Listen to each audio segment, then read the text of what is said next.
పొద్దున మనం కొన్ని విషయాల్ని గమనిస్తూ ఉన్నాం. నేను ఒక స్టేట్మెంట్ చెప్తాను, అది రైటో రాంగో నాకు మీరు చెప్పాలా. బైబిల్ దేవుడు గురించిన పుస్తకం కాదు.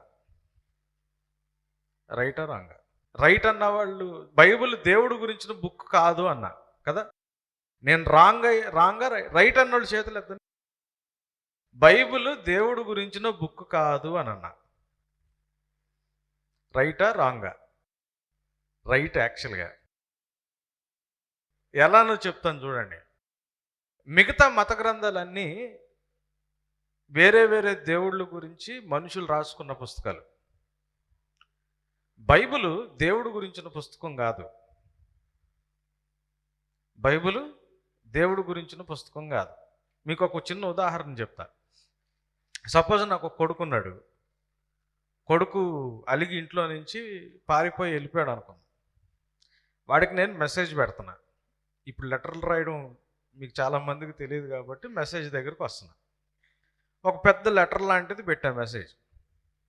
దాంట్లో వాడిని వెనక్కి పిలవాలని ఆలోచనతో నేనేం చేస్తున్నాను అంటే లెటర్ రాస్తా, నా గురించి కూడా కొంత చెప్తా వాడికి. అరే నేను చిన్నప్పుడు ఇట్లా చూసుకున్నాను, నీకోసం ఇంత కష్టపడ్డాను, మీ అమ్మ ఇట్లా చూసుకుంది అని నా గురించి కూడా కొంత రాస్తా. కానీ వాళ్ళు రాస్తున్న లెటర్ కానీ పెడుతున్న మెసేజ్ కానీ ఎందుకు రాస్తున్నాను? వాడిని వెనక్కి రప్పించడానికి, అంతే కదా. ఇప్పుడు ఆ లెటర్లో నా గురించి ఉన్నంత మాత్రాన నేను రాసుకుంటున్నా నా గురించి రాసుకుంటున్నానా? కాదు, నా కొడుకు వెనక్కి రమ్మని చెప్పడానికి రాస్తున్నా. అట్లానే బైబిల్లో దేవుడు గురించి ఉంది. బైబిల్లో దేవుడు గురించి ఉంది, కానీ బైబిల్ దేవుడు గురించిన పుస్తకం కాదు. మనుషుల్లో ఉన్న ప్రాబ్లంని దేవుడు చూసి మనుషులకి ఒక సొల్యూషన్ ఇవ్వడానికి దేవుడు ప్రవక్తల్ని ప్రేరేపించి రాయించిన గ్రంథం. బైబిల్ మన కోసం దేవుడు రాయించిన గ్రంథం. బైబిల్ మన కోసం దేవుడు రాయించిన గ్రంథం. దాంట్లో దేవుడికి సంబంధించిన విషయాలు ఉన్నాయి, కానీ అది దేవుడు గురించిన పుస్తకం కాదు. ఎవరు గురించిన బుక్ అది? ఇప్పుడు నా స్టేట్మెంట్ రైటా రాంగా? రైట్. ఎందుకు ఈ మాటలు చెప్తున్నానంటే, బైబిల్లో ఒక ఇంపార్టెంట్ విషయం ఉంటుంది. రోమిలకు రాసిన పత్రిక 10వ అధ్యాయము, రోమిలకు రాసిన పత్రిక 10వ అధ్యాయము మొదటి వచనం నుంచి చదవండి.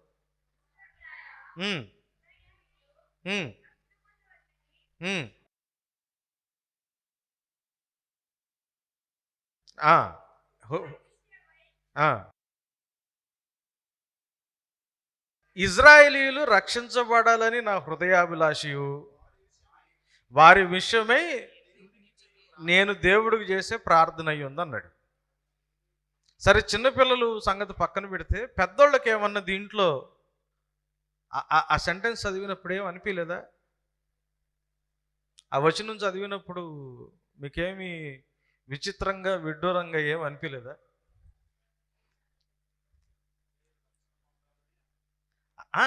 ఇజ్రాయేలీలు రక్షణ పొందాలనేది ఆయన హృదయాభిలాష, ఆయన చేస్తున్న ప్రార్థన. దాంట్లో విచిత్రంగా విడ్డూరంగా ఏం అనిపించలేదా?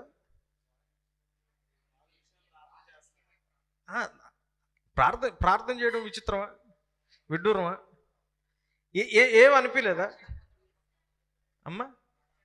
రక్షణ పొందటం అంటే రక్షణ పొందాలని ప్రార్థన చేయడం విచిత్రమైందా, విడ్డూరమైందా? ఇజ్రాయేలీలు దాంట్లో విడ్డూరం ఏంటి? ఆ వచనంలో ఒక్కొక్క మాట ఎత్తి చెప్తా ఉన్నారా? ఏదో ఒకటి తగులుతులని కాదు. ఇజ్రాయేలీలు ఎవరు? దేవుని ప్రజలు, దేవునితో ఒక సంబంధంలో ఉన్నవాళ్ళు, నిబంధనలో ఉన్నవాళ్ళు. దేవుని ప్రజలు రక్షణ పొందాలని పౌలు గారు ప్రార్థన చేస్తున్నాడు. అంటే దేవుని ప్రజలకి రక్షణ లేకుండా ఉండటానికి ఛాన్స్ ఉందా? ఉందా లేదా? లేకపోతే చేయడుగా. ప్రాబ్లం ఏంటంటే నాకు ఇక్కడే ముందు విచిత్రం అనిపించింది. ఏంటి అని అంటే వాళ్ళందరూ దేవుడు ప్రజలు. ఇజ్రాయేలీలు ఏమన్నాడు తెలుసా? నాకు రాజులైన యాజక సమూహం అన్నాడు. నిర్గమకాండం 19 అధ్యాయం. నా సొత్తైన జనము, నా ప్రజలు అన్నాడు దేవుడు. దేవుడు ప్రజలకి రక్షణ లేదు. దేవుడు ప్రజలు రక్షణ పొందుకోవాలని పౌలు గారు ప్రార్థన చేస్తున్నారు. ఇది విడ్డూరంగా లేదా? దేవుడు ప్రజలు రక్షణ పొందాలని ప్రార్థన చేస్తున్నాడు. మనకు చాలామందికి ఉన్న ప్రాబ్లం ఏంటంటే దేవుడు గురించిన మాటలు తెలియగానే మనకు రక్షణ ఉంది అన్న ఒక ఫీలింగ్లో ఉంటాం. దేవుడు గురించిన కొన్ని విషయాలు తెలియగానే రక్షణ ఉంది అన్న ఒక ఫీలింగ్లో ఉంటాం. కానీ ఇజ్రాయేలీలకి దేవుడు గురించి అంతా తెలుసు. దేవుడు గురించి అంతా తెలుసు. అద్భుత కార్యాల సంగతి పక్కన పెట్టండి. యేసు ప్రభు అద్భుత కార్యాలే చేయలా. యేసు ప్రభు చేసింది సూచక క్రియలు. అద్భుత కార్యాలకి సూచక క్రియలకి చాలా డిఫరెన్స్ ఉంది. అద్భుత కార్యాలకి సూచక క్రియలకి చాలా డిఫరెన్స్ ఉంది. అద్భుత కార్యాలు అంటే మిరకల్స్ చేయడం. సూచక క్రియలు అంటే ఏంటి అని అంటే పాత నిబంధనలో దేవుడు మెస్సయ్య గురించి కొన్ని సూచనలు చెప్పాడు. మెస్సయ్య వచ్చినప్పుడు ఇలా చేస్తాడు, ఇలా ఉంటుంది, ఆయన మీద పరిశుద్ధాత్ముడు ఉంటాడు, ఆయన పేదలకి సువర్తమానం చెప్తాడు, గుడ్డోళ్ళకి కళ్ళు తీసుకొస్తాడు, కుంటోళ్ళకి కాళ్ళు తీసుకొస్తాడు, చెవులు వినిపోయిన వాళ్ళకి కొన్ని గుర్తులు చెప్పారు.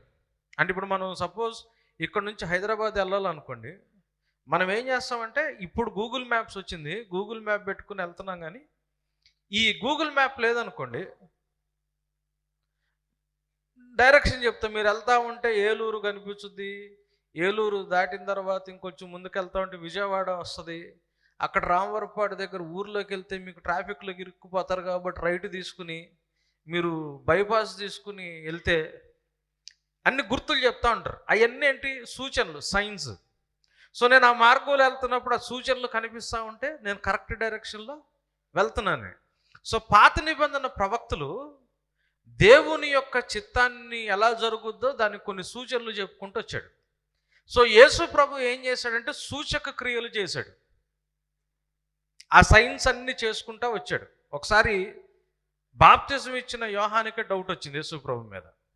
శిష్యులు పంపించి, బాబు నువ్వేనా మెస్సయ్యవి, మేము ఇంకెవరినన్నా కోసమన్నా వెయిట్ చేయాలంటే యేసు ప్రభు ఏం చేశాడంటే గుడ్డోళ్ళని చూపించి అది ఆడికి కళ్ళు వచ్చినాయి, కుంటోళ్ళని చూపించి ఆడికి కాళ్ళు వచ్చినాయి, ఇదిగో ఇక్కడ పేదోళ్ళకి సువార్తమానం వినిపించబడుతుంది, ఈ విషయాలు వెళ్ళి చెప్పు అన్నాడు. నేను మెస్సయ్యనని చెప్పలా. అంటే ఇవన్నీ జరుగుతున్నాయి అని అంటే వాళ్ళకి ఎవరు అని మెస్సయ్య అని అర్థమైంది. సో యేసు ప్రభు చేసింది సూచక క్రియలు. సూచక క్రియలు వాళ్ళ అద్భుతాల్లాగా చూడలా. వాళ్ళకి పాత నిబంధన గ్రంథంలో ఉన్న సబ్జెక్టు తెలుసు, పాత నిబంధన గ్రంథంలో ఉన్న విషయాలు తెలుసు. అవన్నీ యేసు ప్రభు చేస్తూ ఉంటే మొత్తం వాళ్ళకి అర్థమైంది. ఇప్పుడు ఫస్ట్ టైము దేవుడు ఇజ్రాయేలీలకు బోధ ఎక్కడ చేశాడు? ఫస్ట్ టైం ఇజ్రాయేలీలకి పలకల మీద ఆజ్ఞలు రాసి ఇచ్చాడు కదా, సీనాయి కొండ మీద. యేసు ప్రభు మొట్టమొదటిసారి ప్రసంగం ఎక్కడ స్టార్ట్ చేశాడు? యేసు ప్రభు పరిచర్య ఎక్కడ స్టార్ట్ చేశాడు? వాళ్ళకు సూచన అది, వాళ్ళకది సూచన. ఎందుకంటే మోషే అక్కడి నుంచి ఆజ్ఞలు తీసుకొచ్చేమన్నాడు, నా తర్వాత ఇంకొక ప్రవక్త వస్తాడు, ఆయన మీకు ఇవన్నీ వివరిస్తాడు, మీరు ఆయన చెప్పిన మాటలు విన్నానన్నాడు. యేసు ప్రభు పరిచర్య మొదలుపెట్టి ఎక్కడ మొదలుపెట్టాడు ప్రసంగం? కొండ మీద మొదలుపెట్టారు. వాళ్ళకి ఇవన్నీ గుర్తులు, వాళ్ళకి అన్ని ప్రవక్తలు చెప్పిన మాటలన్నీ మైండ్లో ఉన్నాయి. అవన్నీ జరుగుతున్నప్పుడు అంటే సబ్జెక్టు కూడా తెలుసు వీళ్ళకి. సబ్జెక్టు కూడా తెలిసి ఏమి లేదు వీళ్ళలో, రక్షణ లేదు. సబ్జెక్టు కూడా తెలిసి వీళ్ళల్లో రక్షణ లేదు. ఎందుకంటే దాని తర్వాత రాస్తాడు పౌలు, ఏమని చెప్తాడు, ఇజ్రాయెల్ గురించి ఒక మాట చెప్తాడు. అంటే దేవుడి పట్ల ఏముంది వాళ్ళకి, వాళ్ళు దేవుని ప్రజలు. వినండి వినండి, వాళ్ళు దేవుని ప్రజలు, దేవుని గురించి ఆసక్తి ఉన్న ప్రజలు.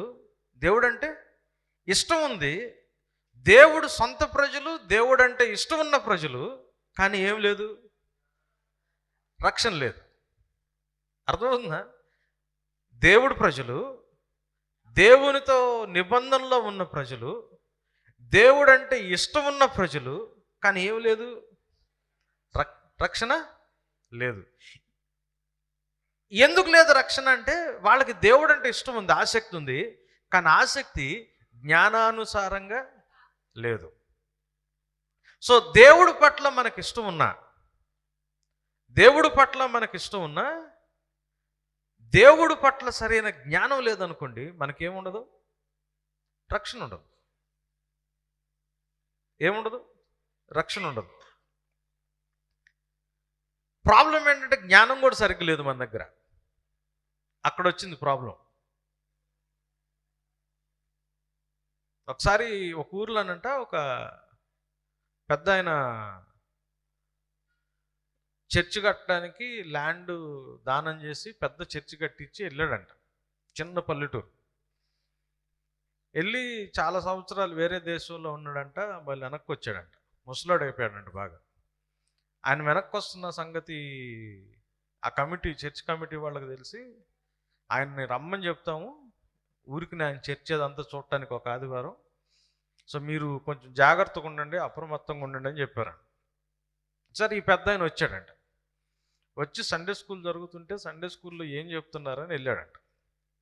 వెళ్తే ఒకడిని లేపి అన్నాడంట, అరే ఎరుకో గోడ పడేసింది ఎవడురా అన్నాడంట. సార్ నేను కాదు సార్ అన్నాడంట ఆడు లెగ్సి. అని ఏంది ఇటు చెబుతున్నాడు, పక్కనోడు లేపాడంట. పక్కనోడు ఏంద్రా ఈ నేను కాదు అంటున్నాడు. ఏంటంటే వాడు అస్సలు పడేయలేదు సార్, నేను ఆడు పక్కనే ఉంటాను, ఎప్పుడు నాకు తెలుసు సార్, ఆడు ఎప్పుడు గోడలు ఏం పడేయలేదు అన్నాడంట ఆడు.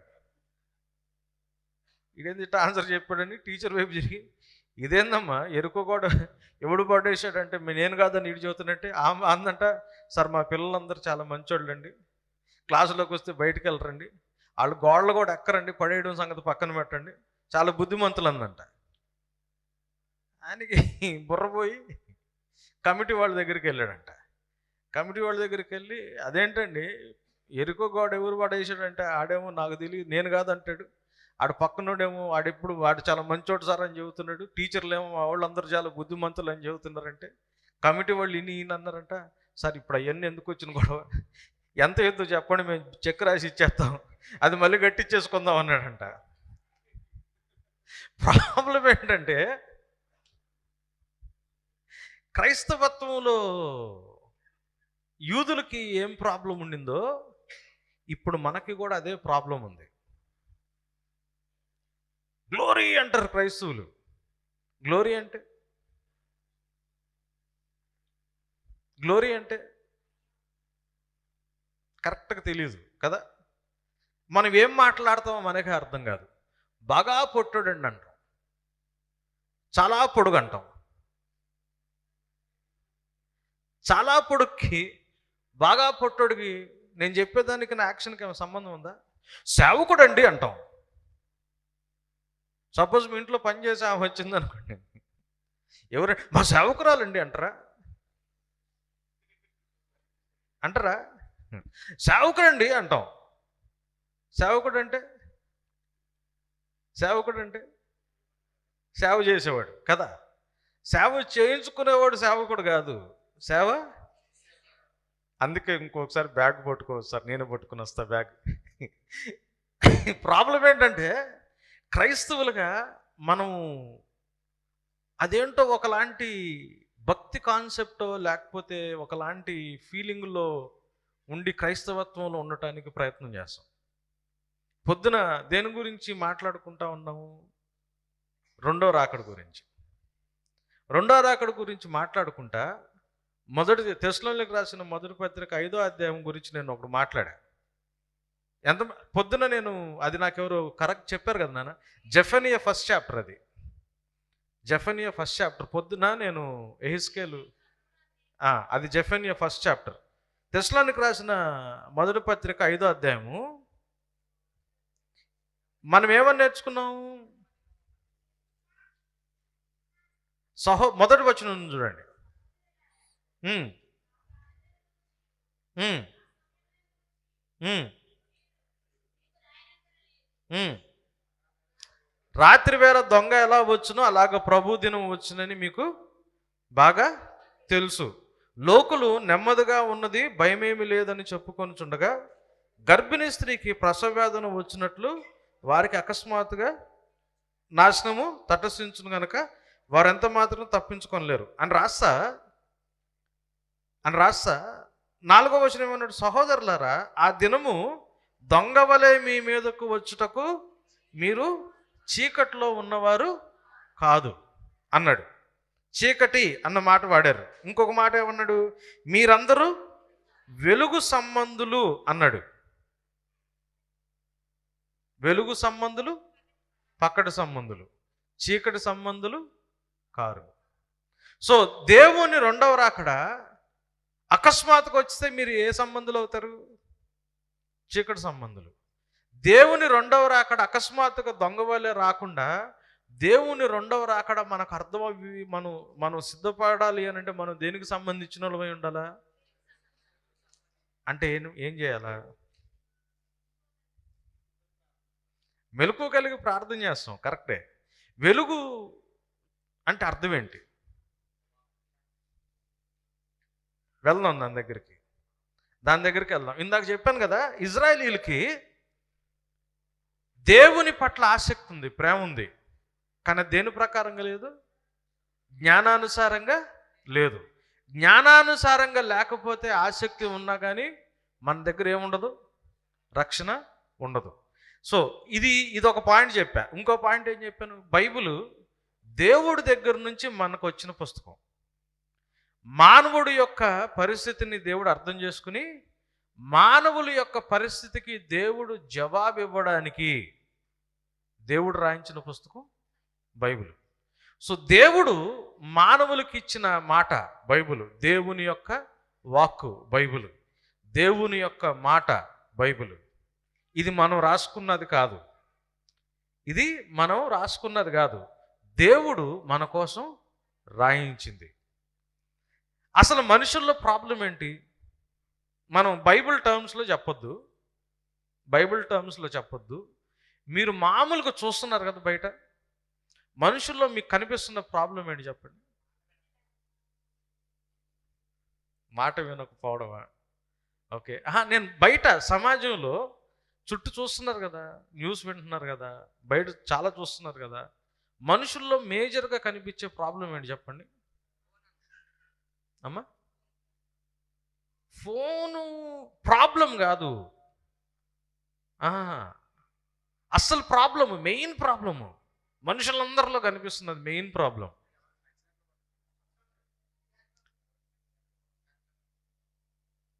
అమ్మా, 3 సంవత్సరాల కోవిడ్ భయంకరంగా మనుషులు చచ్చిపోయారు. ఎవడు బయటకు రాలేని పరిస్థితి. ఇమీడియట్గా రష్యా యుక్రెయిన్ మధ్యలో ఏం స్టార్ట్ అయింది? మనుషులు అంటే 3 సంవత్సరాలు కోవిడ్ ఉందిగా, ప్రపంచం అంతా అల్లాడిపోయారుగా, మళ్ళీ మనుషుల మధ్యలో ఏం నడుస్తున్నాయి?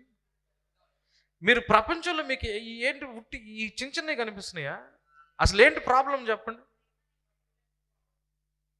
ఒకళ్ళ మీద ఒకళ్ళకి ద్వేషం, ఒకడు చంపుకోవడం, అంతే కదా. మొన్న మనం చూసిన ప్రవీణ్ పగడాల గారిది కూడా అదే కదా. ప్రపంచంలో మనుషుల మధ్యలో ఎటువంటి సఖ్యత సమాధానం లేనిది. పాపం అంటే మీ దృష్టిలో ఏంటి? పాపం అంటే మీ దృష్టిలో ఏంటి? మాట మాట వినకపోవడం అంటే సరే, బైబిల్లో మొట్టమొదటిసారి పాపం అనే మాట ఎక్కడ కనిపించింది?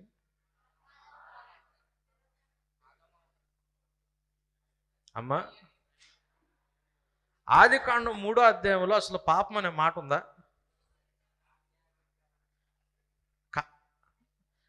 ఆహా, మీరు పూర్తిగా వింటలా. పాపం యొక్క మీనింగ్ చెప్పమంటలా. బైబిల్లో మొట్టమొదటిసారి పాపం అన్న పదం ఎక్కడ కనిపించింది?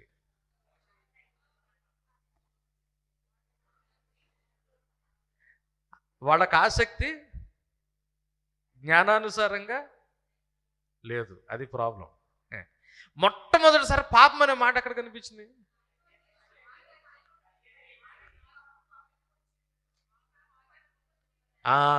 ఆదికాండం 4వ అధ్యాయం 6వ వచనం. ఆదికాండం 4వ అధ్యాయం 6వ వచనం. విట్రా నాన్న ఒకసారి. నేను కయ్యూను అనుకున్నాం, ఈయన హేబేలు అనుకున్నాం. అంతే ఉన్నారుగా సైజులు కూడా కదా. అయితే దేవుడు ఈయన్ని అంగీకరించాడు, ఇచ్చిన అర్పణ నాది అంగీకరించలా. వీడు నాకేమవ్వాలి? లెక్క ప్రకారం తమ్ముడు అవ్వాలా, అంతేనా? ఇప్పుడు మన ఇంట్లో ఒకళ్ళకి ఏదో ఒకటి వచ్చింది, కుటుంబంగా మనం ఏం చేయాలా? సంతోషించాలా. కానీ వీడికి ఎందుకు వచ్చింది, నాకెందుకు రాలేదు అని అనుకున్నాడు. అనుకుని ఈయన మీద కోపాన్ని పెంచుకోవడం మొదలుపెట్టాడు. కోపాన్ని పెంచుకుంటున్నప్పుడు మొట్టమొదటిసారి దేవుడు పాపం గురించి మాట్లాడాడు. అంతకుముందు ఆదాముతో మాట్లాడాడు, ఆదాము అవ్వలతో. ఇక్కడ కయ్యూనుతో దేవుడు ఏం మాట్లాడుతున్నాడంటే, కయ్యూను, నువ్వు తలెందుకు దించుకున్నావు కోపంతో? నువ్వు సత్క్రియ చేస్తే, మంచి పని చేస్తే తలెత్తుకోవా? నాన్న, మీకు అక్కడ ఏమన్నా వింగు ఏమన్నా ప్రాబ్లమా? మీరేమన్నా స్టడీ చేస్తున్నారా? తల ఉంచుకుంటున్నారు, ఎటో చూస్తున్నారు, ఏమన్నా ప్రాబ్లమా? వెనకాల ఆరెంజ్ హుడ్డీ వేసుకున్నారు కదా, మీరే రాసుకుంటున్నారా? ఓకే, థ్యాంక్ యూ, సారీ, క్షమించండి. ఇక్కడ చూడండి, తలెందుకు ఉంచుకుంటున్నారు? తలెత్తుకుంటే నువ్వు సత్క్రియ చేస్తే తలెత్తుకుంటావు కదా. సత్క్రియ చేయకపోతే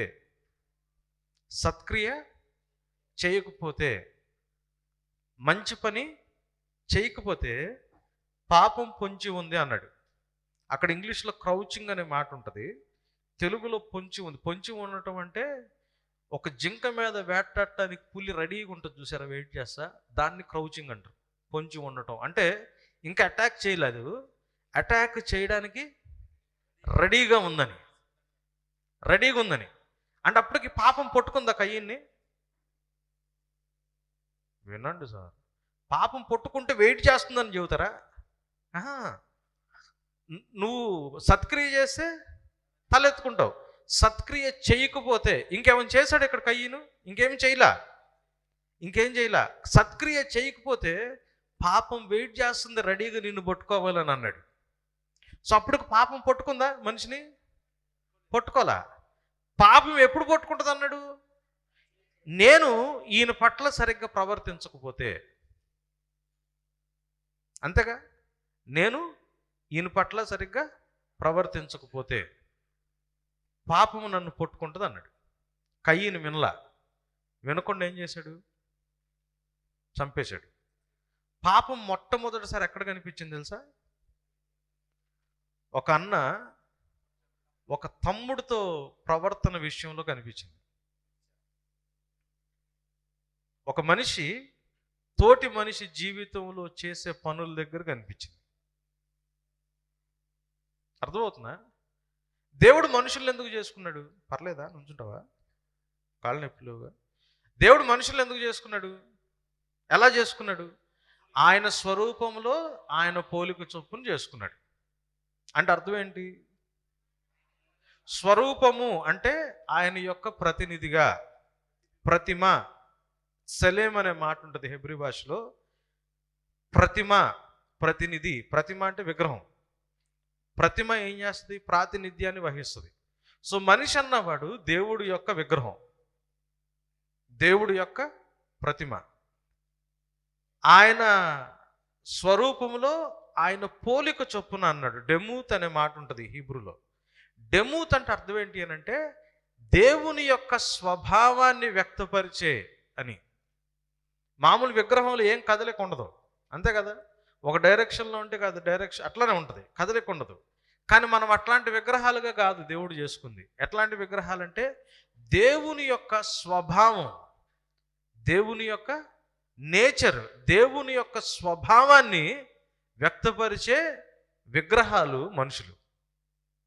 సో మనమందరం దేవుని యొక్క విగ్రహాలు. అందుకే మనల్ని విగ్రహాలు చేయొద్దు అన్నాడు దేవుడు. ఆయన విగ్రహాల్ని దేవుడు ఆల్రెడీ చేసుకున్నాడు. విగ్రహాన్ని ఎలా చేస్తారు? మట్టితో చేస్తారు.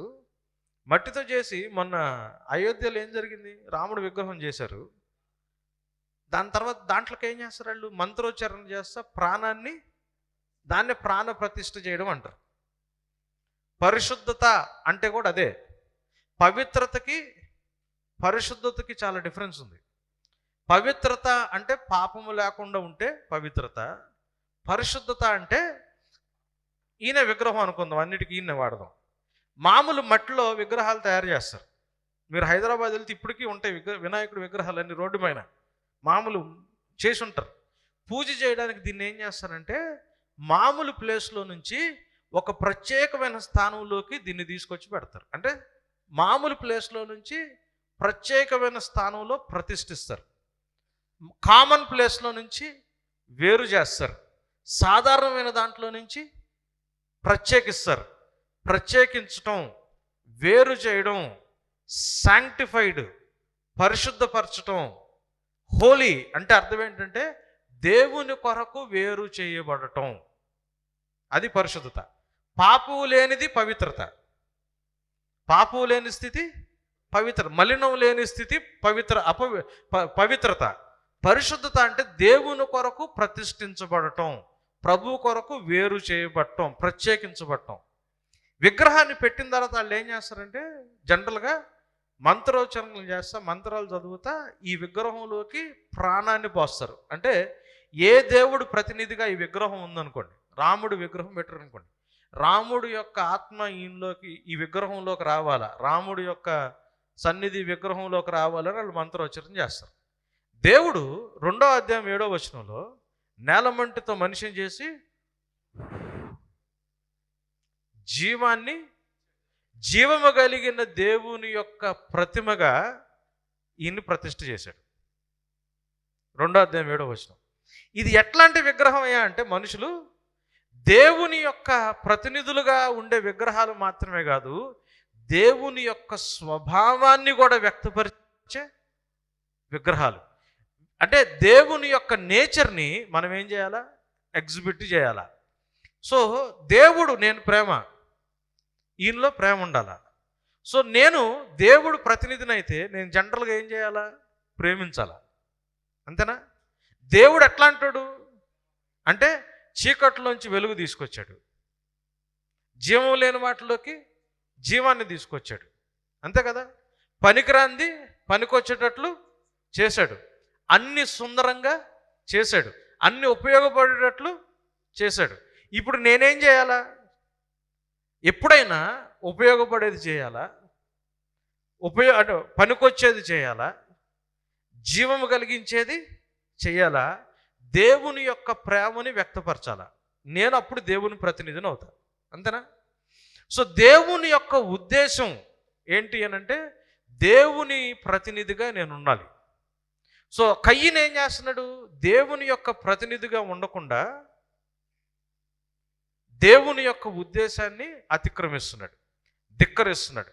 సో ఆజ్ఞ అతిక్రమము పాపమైంది. సో పాపము బైబిల్లో మనకు కనిపించేది ఏంటి? 66 పుస్తకాల్లో మానవుల్లో కనిపించే మెయిన్ ప్రాబ్లం ఏంటో తెలుసా? ఒకడిని ఒకడు ప్రేమించుకోలేకపోవడం, ఒకడిని ఒకడు ప్రేమించుకోలేకపోవడం. ఇది ఆదికాండం 4వ అధ్యాయంలో జరిగింది. ఇది జరగకముందు ఏం జరిగింది? ఆదాము దేవుణ్ణి ఇట్లా అన్నాడు, తెలుసు కదా ఈ గుర్తు. ఈ మధ్య కొంచెం ఊగుతా మాట్లాడుతున్నారుగా. దేవుణ్ణి నా ఇష్టం నా ఇష్టం అంటారు చూసారా. నేను నీ వాటినేదేంటి, నీకు లొంగేదేంటి, నా ఇష్టం అన్నారు. నా మంచి చెడులు ఏంటో నేను చూసుకుంటా, నువ్వేంటి నాకు చెప్పేది. ఇది 3వ అధ్యాయంలో జరిగింది. సో దేవునితో సంబంధాన్ని కాదనుకున్న తర్వాత మానవుడిలో కనిపించింది ఏంటి తెలుసా, దేవుని యొక్క తత్వాన్ని పక్కనోళ్ళకి ఈడులో దాన్ని ఏం చేశాడు అంటే, దేవుని ప్రతినిధిగా ఉండాల్సినాడు, జీవం పోయాల్సినాడు, కత్తి తీసుకుని ఏం చేశాడు, ప్రాణాన్ని తీసేశాడు. అంటే ఇప్పుడు గమనించండి, బైబిల్లో 2 ప్రాబ్లమ్స్ కనిపించినాయి. ఒకటి, నీతో నాకేంది అన్నాడు దేవుణ్ణి, దేవుడితో సంబంధం పోగొట్టుకున్నాడు, పక్కనుండి చంపుతున్నాడు. ప్రపంచంలో ఉన్న సమస్య అంతా ఇదే. మనిషి వాడి జీవితం దేవుడిచ్చిన వరం అని గుర్తుపెట్టుకోడు. నా లైఫ్ నా ఇష్టం అనుకుంటాడు, నాకు ఇష్టం వచ్చినట్టు బతకాలని అనుకుంటాడు. హెయిర్ స్టైల్ దగ్గర నుంచి, మనం వేసుకునే బట్టల దగ్గర నుంచి, మనం తినేదాని దగ్గర నుంచి, మనం ఉండే ప్లేస్ దగ్గర నుంచి, ప్రతి ఒక్కటి నాకు ఏది మంచిదో ఏది చెడ్డదో నాకు నేను డిసైడ్ చేసుకుంటా. ఇది మానవుడి యొక్క అహం. 3వ అధ్యాయంలో, ఆదికాండం 3వ అధ్యాయం సారం ఏంటి తెలుసా, నాకు ఏది మంచిదో ఏది చెడ్డదో నాకు నేనే డిసైడ్ చేసుకుంటా. నా హెయిర్ స్టైల్ ఎట్లా ఉండాలో నువ్వెవడు నాకు చెప్పడానికి, నా బట్టలు ఎట్లా ఉండాలో నువ్వెవడు నాకు చెప్పడానికి, నేను జీవితంలో ఏమి తినాలో ఏమి తినకూడదో, ఏమి తాగాలో ఏమి తాగకూడదో ఇంకొకడెవడు నాకు చెప్పడానికి. నాది నా జీవితం నా ఇష్టం. అంటే దేవుడి వైపు చూసి ఎట్లా అంటాం, నువ్వెవడరా నాకు చెప్పడానికని.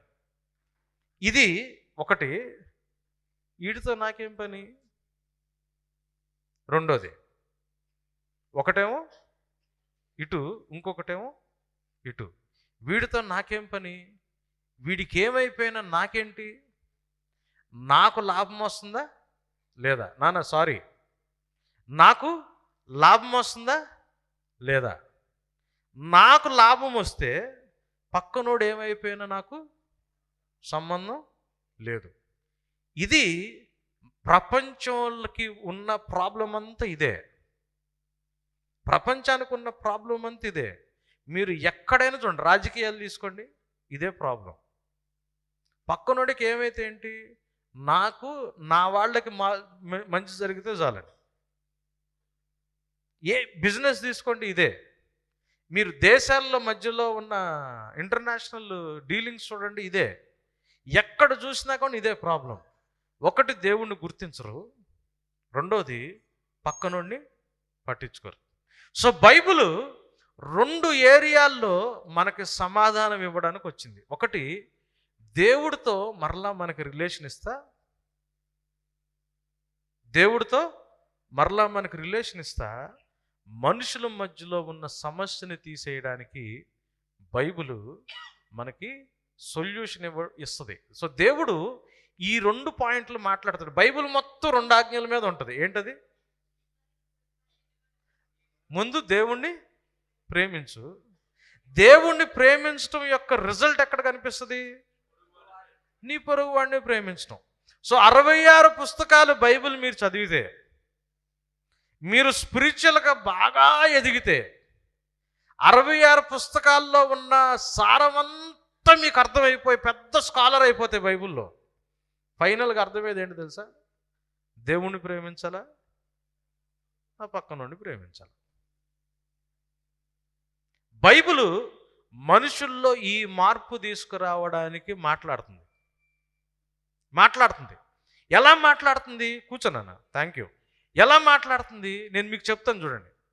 ఒక భయంకరమైన బానిసత్వంలో, ఒక భయంకరమైన డిక్టేటర్ కింద ఉన్న అబ్రహాము సంతానాన్ని దేవుడు బయటకు తీసుకొస్తున్నాడు. ఒక భయంకరమైన తొక్కివేస్తున్న వ్యవస్థ. నేను ఇందాక చెప్పా కదా, నా ఎడ్యుకేషన్ అంతా అక్కడే పోయింది. నేను ఒక్కడనే క్రిస్టియన్ మా కాలేజీలో. మా స్టాటిస్టిక్స్ ఆయన వచ్చాడు ఫస్ట్ రోజు అటెండెన్స్ తీసుకోవడానికి. ఆయన బ్రాహ్మణు. అటెండెన్స్ తీసుకుంటే నా పేరు జోసఫ్ రవికాంత్ అని ఉంది. అరే గొడ్లు కాసుకునేవాడు తోలు మందవాడికి నీకెందుకురా కంప్యూటర్స్ అన్నాడు లేపి. నేను మధ్యలో కూర్చుని ఉన్నా. తోలు మందం వాళ్ళు అంటే తెలుసు కదా, పనులు లోవర్ క్యాస్ట్ వాళ్ళు పని చేస్తారు కదా, చర్మం గట్టిగా ఉంటుంది. గొడ్లు కాసుకునేవాడు తోలు మందవాడికి నీకెందుకురా కంప్యూటర్స్ అన్నాడు. అని మధ్యలో కూర్చున్నావేంది, వెనక్కి కూర్చో అన్నాడు. వెనక్కి కూర్చో అన్నాడు. వెనక్కి తీసుకెళ్ళి కూర్చోబెట్టాడు. మానవులు అంటే అబ్రహాం సంతానం ఒక భయంకరమైన వ్యవస్థలో అవసరమైతే మనుషుల్ని కిరాతకంగా చంపేసే వ్యవస్థ. మనకు తెలుసుగా, ఆయన యాక్సిడెంట్లో చనిపోయాడా? ఏమన్నా మాట్లాడగలుగుతున్నావా? ఇది కాదు అసలు. ప్రవీణ్ పగడాల గారికి జరిగింది మణిపూర్లో జరుగుతున్న దాంట్లో సగం కూడా కాదు, 50% కూడా కాదు. అది ఇంకా భయంకరంగా జరుగుతున్నాయి అక్కడ. ఉత్తరప్రదేశ్ మీరు అటు సైడ్ వెళ్తే ఇంకా గందరగోళంగా ఉంటాయి. అట్లాంటి వ్యవస్థ. ఒక భయంకరమైన నాయకుడి దగ్గర నుంచి ఇజ్రాయేలీని దేవుడు బయటకు తీసుకొస్తున్నాడు. ఆ టైంలో ప్రపంచం అంతా ఇట్లానే ఉంది. ఒకళ్ళు చంపుకొని కొట్టుకుని తింటా ఉంటే దేవుడు ఒక గ్రూపును బయటకు తీసుకొచ్చాడు. బయటకు తీసుకొచ్చి ఏం చేస్తున్నాడు తెలుసా? వీళ్ళకి చేతికి ధర్మశాస్త్రాన్ని ఇచ్చాడు. ఫస్ట్ ఫైవ్ బుక్స్ ఇచ్చాడు. ఇచ్చి వీళ్ళతో ఏమన్నాడంటే, అరే నేను మిమ్మల్ని సెపరేట్ చేసి తీసుకొచ్చా, ప్రత్యేకపరిచా, మిమ్మల్ని అందరు నేను సెపరేట్ చేసుకున్నా. ఈ చుట్టుపక్కలన్నీ రాజ్యాలు ఉన్నాయి చూసారా, వీళ్ళందరూ ఎవడు లాభం కోసం వాడు రక్తపాతం చేస్తున్నాడు బయట. నేను మిమ్మల్ని సెపరేట్ చేసుకుని మీకు ఈ ఆజ్ఞలు ఇస్తున్నా, ఈ బైబిల్లో ఉన్న ధర్మశాస్త్రాన్ని ఇస్తున్నా. మీరు దీన్ని పాటిస్తే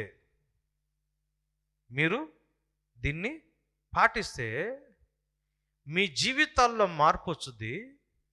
అప్పుడు మనిషి ఎలా బ్రతకాలో చుట్టూ ఉన్న దేశాలన్నీ మిమ్మల్ని చూసి బుద్ధి తెచ్చుకుని మీకు ఉన్న జ్ఞానం మాకు కూడా కావాలని మిగతా వాళ్ళందరూ నా దగ్గరకు వస్తారు.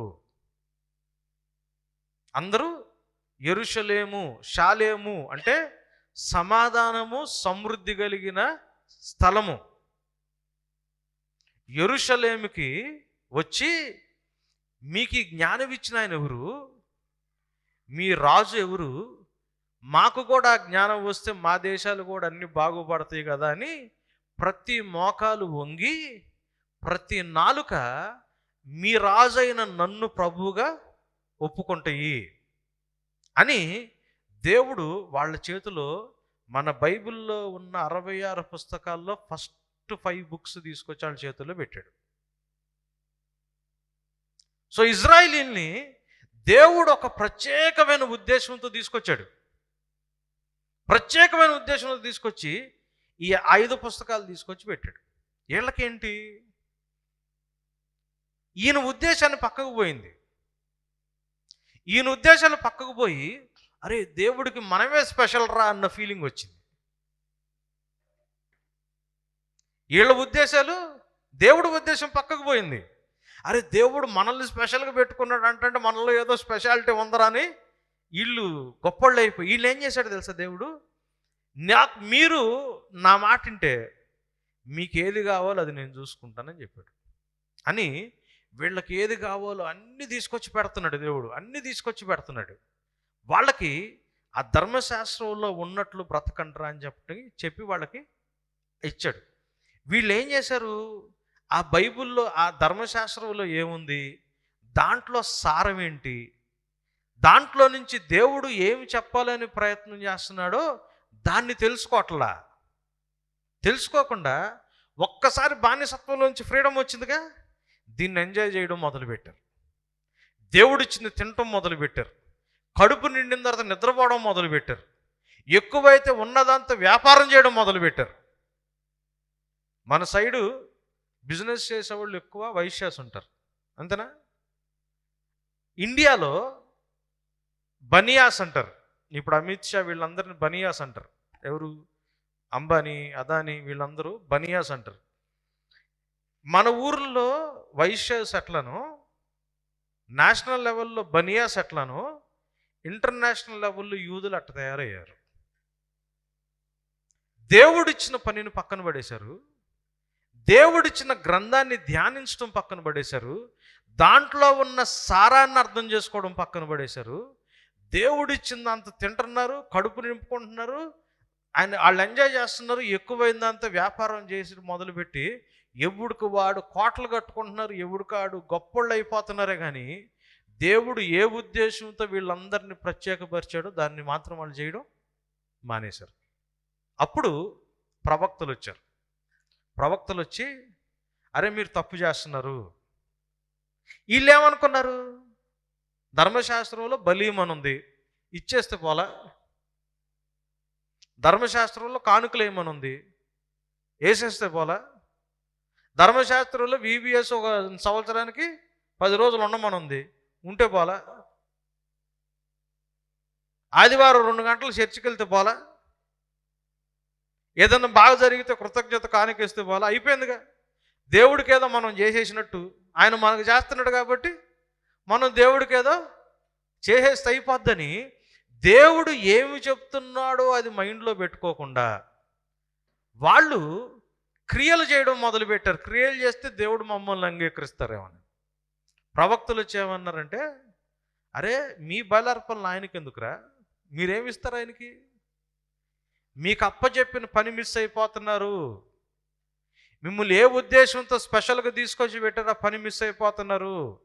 ఈ పని కానీ మిస్ అయితే ఏ బానిసత్వం నుంచి బయటకు తీసుకొచ్చారో దేవుడు మళ్ళీ మిమ్మల్ని తీసుకెళ్ళి అదే బానిసత్వంలో పడేస్తాడు. సో దేవుడు మనల్ని ఏ పని కోసమైతే పిలుచుకున్నాడో, ఎటువంటి ప్రతినిధులుగా ఉండాలని ఉండమన్నాడో ఆ పని మీరు చేయకపోతే దేవుడు మరలా మిమ్మల్ని ఎక్కడి నుంచి తీసుకొచ్చాడో అటువంటి బానిసత్వంలో పడేస్తారు అని చెప్తానే. కానీ దేవుడు అంత తొందరగా వదిలిపెట్టడు. మీ జీవితాలు మార్చుకోవడానికి మెస్సయ్యాని కూడా పంపిస్తాడు అని ప్రవచనాలు చెప్పారు. అక్కడితో పాత నిబంధన అయిపోద్ది. అక్కడి నుంచి క్రొత్త నిబంధన యేసు ప్రభు వస్తాడు. ఇంతమంది ఇజ్రాయేలీల్లో ఒకే ఒక్క ఆయన నమ్మకంగా యేసు తండ్రి కోసం నిలబడ్డాడు, యేసయ్య. ఆయన నిలబడి మళ్ళీ ఏం చేస్తున్నాడు తెలుసా? మళ్ళీ ఇంకో గ్రూపుని సెలెక్ట్ చేసుకున్నాడు. ఇంతకు ముందున్న ఇజ్రాయేలీలతో పాటు అన్యుల్లో నుంచి ఉన్న కొంతమందిని తీసుకుని సంఘాన్ని ఏర్పాటు చేసుకుని మళ్ళీ సంఘానికి అదే మాట చెప్తున్నాడు. నేను క్రైస్తవుల్ని ఒక ప్రత్యేకమైన పని కోసం ఏర్పాటు చేసుకున్నా. ఆ పనిలో నుంచి నా జ్ఞానాన్ని జనాలకి చెప్పాలని నేను ఇష్టపడుతున్నా. మీరు నాకు ప్రతినిధులుగా ఉండాలని కోరుకుంటున్నానని దేవుడు సంఘంతో మాట్లాడుతున్నాడు. మాట్లాడితే ఏమన్నాడంటే, ఈ గ్రూపులో లేనోళ్ళకి రెండవ రాకడ అకస్మాత్తుగా దొంగలాగా వచ్చేస్తుంది, కానీ వెలుగులో ఉన్న వాళ్ళకి దొంగలాగా రాదు అని మాట్లాడుతున్నాడు. ఎందుకు? ఈయన రెండోసారి వచ్చి ఏం చేస్తున్నాడు? తీర్పు తీర్చడానికి వస్తున్నా అని చెప్తున్నాడు.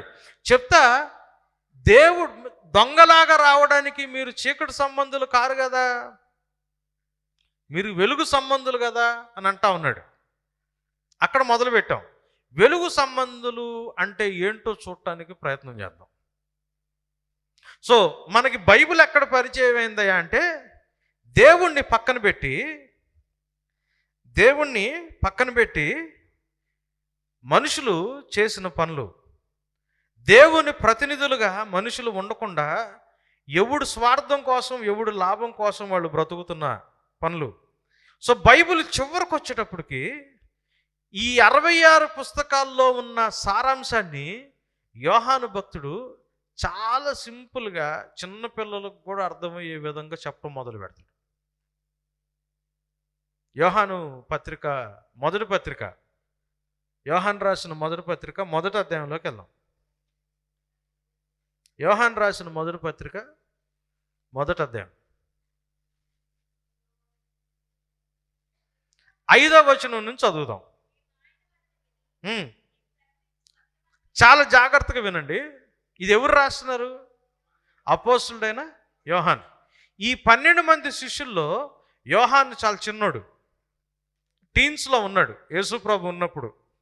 యోహాను యేసుప్రభుకి బాగా క్లోజ్. ఎంత క్లోజ్ అంటే యేసుప్రభు మీద ఆనుకుని నిద్రపోయేవాడు, రొమ్మున ఆనుకుని పండుకున్నవాడు అని యోహాను భక్తుడు గురించి బైబిల్లో రాయబడింది. సో యేసుప్రభుకి అతి సమీపంగా ఎప్పుడు యేసుప్రభు పక్కనే ఉండి ఆయన మీద ఆనుకుని పండుకునే ఆయన చెప్తున్నాడు ఏమని, మేము ఆయన దగ్గర నుంచి విని మీకు ప్రకటిస్తున్నది అంటే అర్థమవుతుందా? దాని యొక్క ఇంపార్టెన్స్ ఏంటో ఆ మాట. ఎవరో చెప్తున్న మాటలు కాదు, యేసు ప్రభు రొమ్మున ఆనుకుని పండుకుని విని చెప్తున్న ఆయన. అందుకే ఆయన ఆ మాట వాడాడు, నేను ఆయన దగ్గర విని మీకు ప్రకటించున్న వర్తమానం ఏమనగా. మళ్ళీ ఇక్కడ వెలుగు మాట వచ్చింది. దేవుడు వెలుగై ఉన్నాడు, ఆయన యందు చీకటి ఎంత మాత్రము లేదు.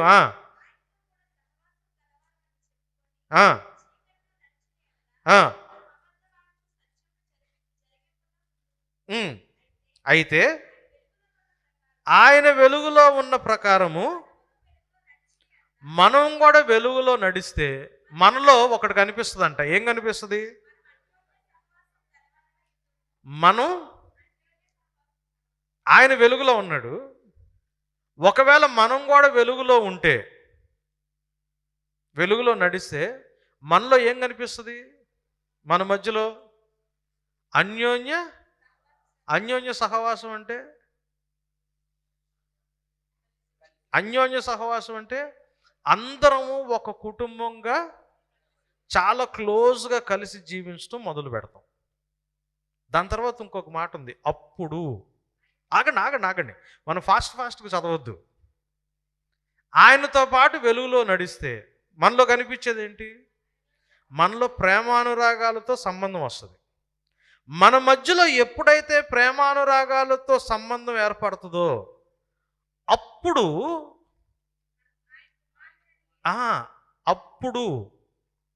ఒకవేళ మన మధ్యలో అటువంటి సంబంధాలు రావట్లేదు అనుకోండి, అప్పుడు ఇది జరగదు. దేవుడు తన రక్తంతో మనల్ని కడగాలంటే ఏం జరగాలి తెలుసా? మనలో ప్రేమానురాగాలతో, ఇందాక నేను చెప్పాగా, ఏమనుకోబాకున్నాను, ఇందాక నేను చెప్పాగా, అన్యోన్య సహవాసం. దేవుడితో నడుస్తున్నాము అని అంటే మన మధ్యలో ఏముంటుంది? వెలుగులో నడిస్తే అన్యోన్య సహవాసం. అప్పుడు ఎప్పుడైతే మేమిద్దరం ఒకళ్ళ కోసం ఒకళ్ళు బ్రతకడం మొదలు పెడతామో అప్పుడు ప్రభువైన యేసుక్రీస్తు యొక్క రక్తము మా ఇద్దరి మధ్య సంబంధం సరిగ్గా లేకపోతే యేసు రక్తమే జయము, అపవాది క్రియల రక్తం జయము, ప్రభు యేసు రక్తమే ఎంత గట్టిగా అన్నా ఇట్ట సిలువ మార్కులు ఎన్ని వేసుకున్నా, ప్రభా నీ రక్తంలో నన్ను కడుగు ప్రభా అని అంతన్నా, మా ఇద్దరి మధ్యలో అన్యోన్యత లేదనుకోండి, సిలువ రక్తం మనల్ని కడుగుద్దా? కడగదు. కూర్చోనన్నా, చూడండి, కంటిన్యూ చేయండి.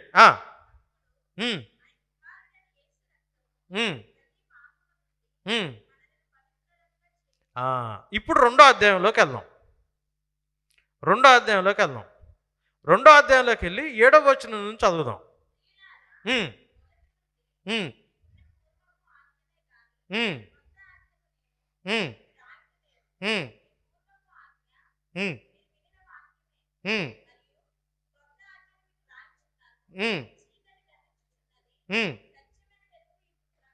ఆగండి. ఏమని రాస్తున్నాడు? చీకటి గతించిపోతుంది, సత్యమైన వెలుగు అంటే ఏంటినా? సినిమా పాట ఏమని రాస్తున్నాడా? చీకటి గతిస్తుంది, సత్యమైన వెలుగు. ఒకసారి మాకు కూడా ఇట్లానే మా మ్యాథ్స్ టీచర్ వచ్చి క్లాస్లో చాలా సీరియస్ క్లాస్ ఇచ్చాడు. 40 నిమిషాలు మీరు ఇట్ట మారర్రా, ఎప్పుడు కళ్ళు తెరుస్తారా, మబ్బులు పోవాలరా, అదిరా ఇదిరా అని చాలా తిట్టాడు. తిట్టి వెళ్ళిపోతా నేను మా ఫ్రెండ్ ఇంకోడు ఉన్నాడు కెబ్లీ అని, మేమిద్దరం ఫస్ట్ ఆడ కూర్చుని ఉన్నాం బెంచ్లో. రే రవి ఏం చేస్తున్నావు అన్నాడు. సార్ మబ్బులు పోతున్నాయో లేదో చూస్తున్నాను సార్ అన్న. చీని వాడర్రా అని చెప్పి చాకు మీద ఆడ కొట్టేసి వెళ్ళిపోయాడు. ఏ అట్లాంటి కవిత్వం ఏం చెబుతున్నాడు ఈయన. చీకటి పోతుందంట, సత్యవంతమైన వెలుగు ఇప్పుడు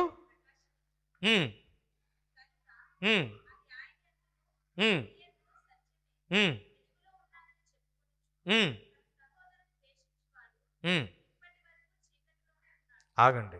వెలుగులో ఉన్నానని చెప్పుకొనుచు తన సహోదరుని ద్వేషించువాడు. వెలుగులో ఉండటం అంటే ఏంటి? వెలుగులో ఉండటం అంటే ఏంటి? అక్కడ ఉన్నది చూసి చెప్పండి. చీకట్లో ఉండటం అంటే నీ సహోదరుని ద్వేషించడం. వెలుగులో ఉండటం అంటే సహోదరుని ప్రేమించటం. ఇప్పుడు రెండవ రాకడ అకస్మాత్తుగా ఎవరికి వచ్చుద్ది? చీకట్లో ఉన్న వాళ్ళకి వస్తుంది. ఎవరికి తెలుస్తుంది వచ్చే సంగతి? ఇప్పుడు వెలుగు సంబంధులు అంటే ఎవరు?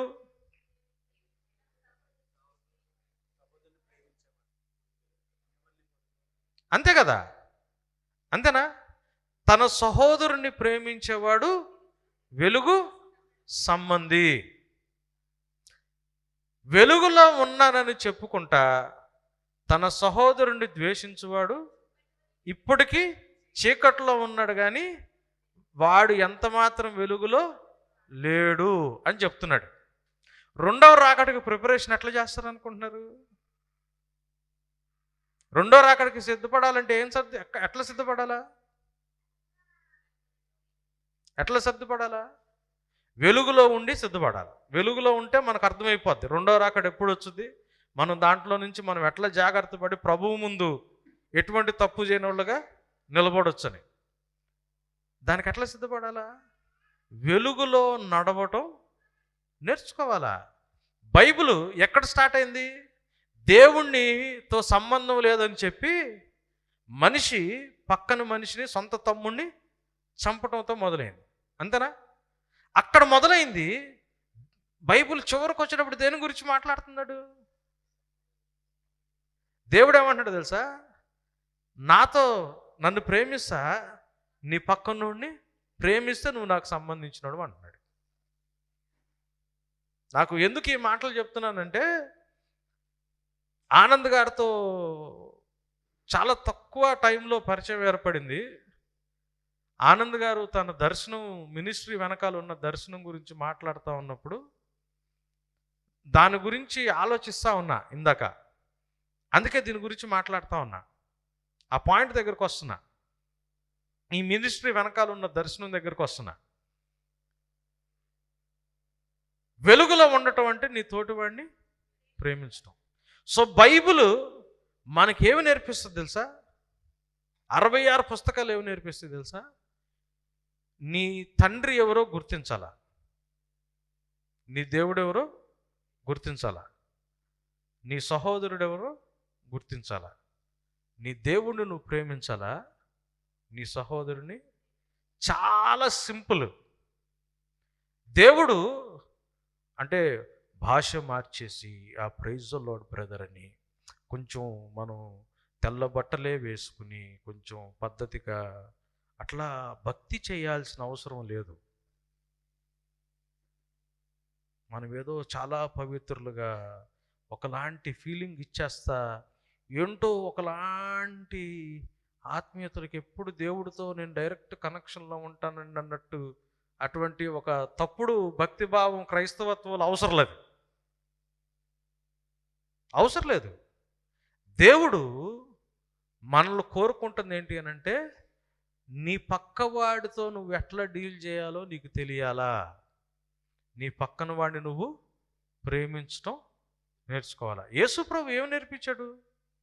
ఫిలిప్పీ పత్రిక వెళ్ళండి, 2వ అధ్యాయంకి వెళ్ళండి, 3వ వచనం నుంచి చదవండి. ఏమంటున్నాడు? ఒకడినొకడు తనకంటే యోగ్యుడుగా ఎంచాలా. అంటే ఈ బ్రదర్ ఉంటే నేనేమనుకోవాలా? నాకంటే ఈయన యోగ్యుడు, నాకంటే ఈయన యోగ్యుడు, నాకంటే మీరు యోగ్యులని ఒకరిని ఒకరు యోగ్యులుగా ఎంచుకుని, నా పనే కాదు నేను పక్కనోడి పని కూడా చేయాల. మీరు జాగ్రత్తగా వినండి. పౌలు గారు రాస్తే ఏమన్నాడంటే నీకంటే నీ పక్కనోడిని యోగ్యుడుగా ఎంచుకో. నీ పనే కాదు నీ పక్కనోడి పని కూడా చెయ్యి అని రాస్తే ఏమంటాడో తెలుసా? 5వ వచనంలో, క్రీస్తు ప్రభువుకి కలిగిన ఈ మనస్సు. ఏ మనస్సు? ఏ మనస్సు?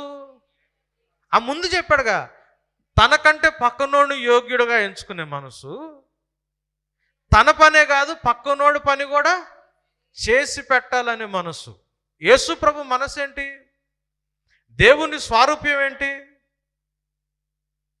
దేవుని స్వారూప్యం ఏంటి?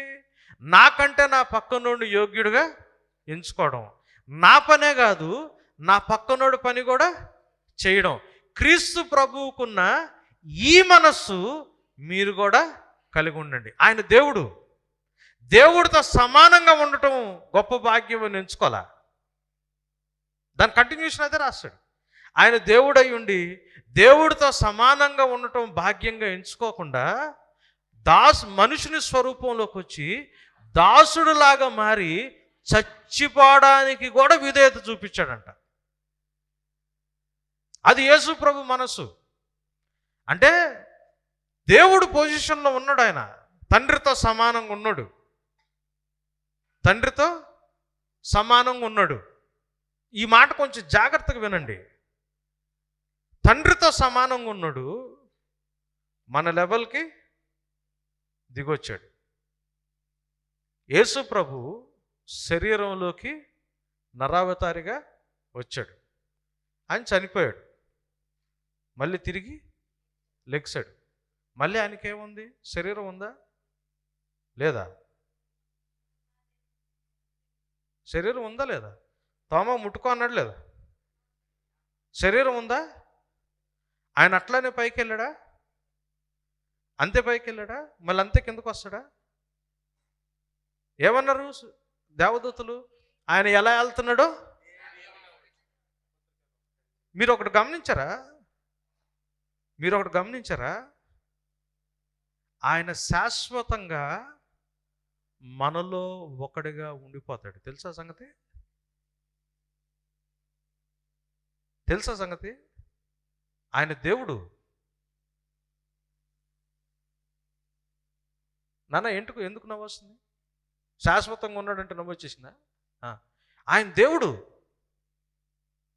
మీరు ఇది ఆలోచించండి.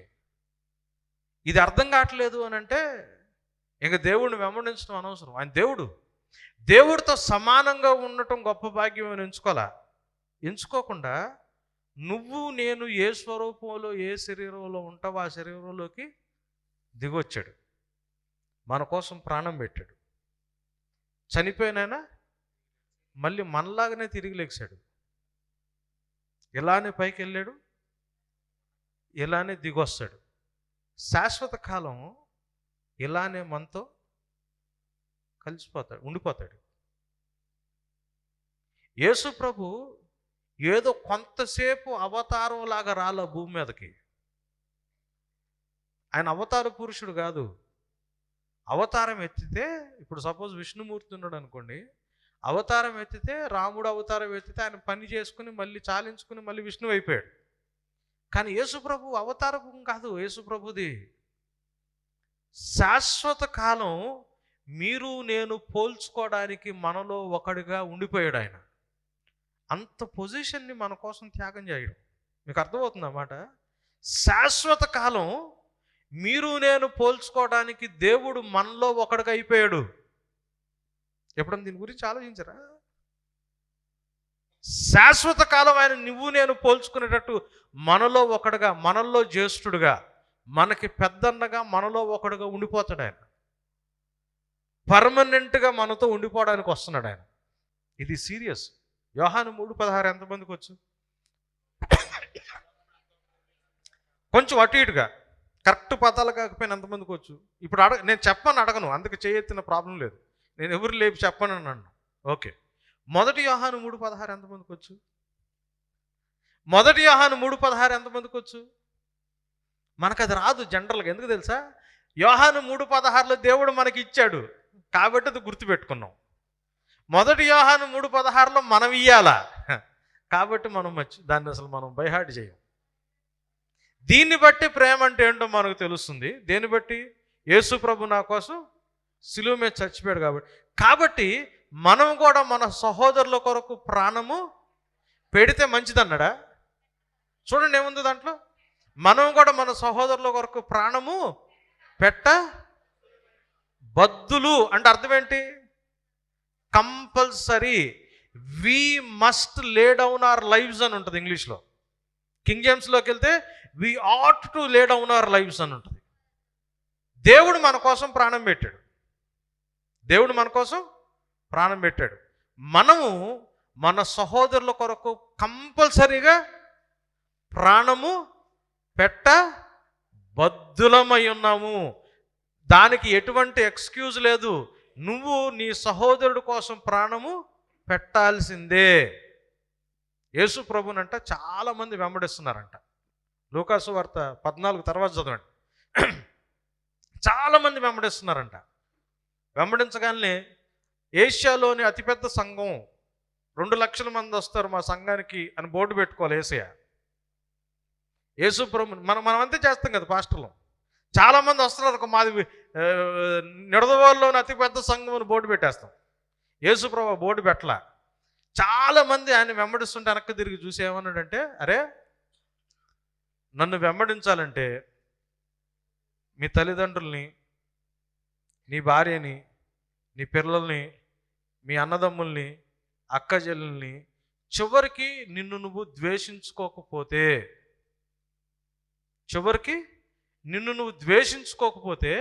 నువ్వు నాకు శిష్యుడివి కావు అని ఏమన్నాడు తెలుసా? ఒకడు ఇల్లు కట్టడం మొదలు పెట్టాడు అనుకో, ముందే కూర్చుని మొత్తం ప్లాన్ చేసుకుంటాడు కదా. ఎంత అవుద్ది ఎస్టిమేషన్ వేసుకోకుండా సగం కట్టి పునాదుల వరకు వేసి కట్టలేకపోతే జనాలు చూసి నవ్వుతారు కదా. ఇల్లు కట్టడానికే ఎస్టిమేషన్ వేసుకుంటారు కదా. నన్ను వెంబడించాలంటే చాలా ఖర్చు అవుద్ది, ఎస్టిమేషన్ వేసుకుని వెంబడించండి అన్నాడు. నన్ను వెంబడించాలంటే చాలా ఖర్చు అవుద్ది, ఎస్టిమేషన్ వేసుకుని వెంబడించండి అన్నాడు. మొన్న వడ్డే నవీన్ ఇదే మాట చెప్తా ఉన్నాడు. ప్రవీణ్ ఫోన్ చేసి నవీన్తో, అంటే ఇంతకుముందు వీళ్ళు ముస్లిమ్స్ దీని మీద అపాలజెటిక్స్ దీని మీద వర్క్ చేస్తుండేవాళ్ళు. మనం అంటే ఈ కరుణాకర్ సుగ్ని వీళ్ళు పుస్తకాలు రాస్తుంటే మనం దీని మీద వర్క్ చేయడం మొదలు పెట్టాలా.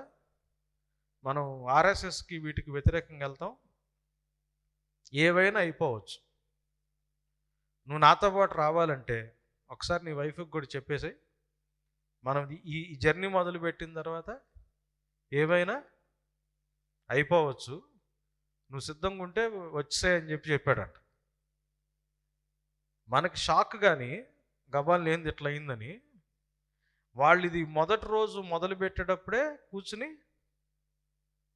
దీనికోసం ఎంత ఖర్చు అవుద్దో మైండ్లో ఉంది ఆయనకి. యేసుప్రభు అన్నాడు, నన్ను వెంబడిస్తున్నారా? మంచిది. నీ తల్లిదండ్రుల్ని, భార్యల్ని, బిడ్డల్ని, అన్నదమ్ముల్ని, అక్క చివరికి నిన్ను నువ్వు ద్వేషించుకోకపోతే నాకు శిష్యుడివి కాలేవు. చాలా ఖర్చు అవుద్ది నన్ను వెంబడించాలంటే. ఆ ఖర్చు మీరు పెట్టగలరో లేదో ముందే ప్లాన్ చేసుకుని వెంబడించండి అన్నాడు యేసయ్య. ఆయన మన కోసం ప్రాణం పెట్టామంటాడు తెలుసా? నేను సిలువను ఎత్తుకున్నాను కాబట్టి మీరు ఎంజాయ్ చేయమనేది ప్రాస్పరిటీ గాస్పెల్. అది తప్పుడు బోధ.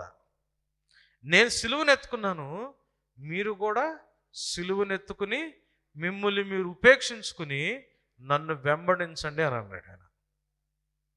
యేసు ప్రభు సిలువెక్కాడు మన కోసం, మన సహోదరుల కోసం మనం కూడా సిలువెక్కాల. యేసు ప్రభు ఎవరికి? యేసు ప్రభు రెండవ రాకడ అర్థమవుద్ది వెలుగు సంబంధులకు.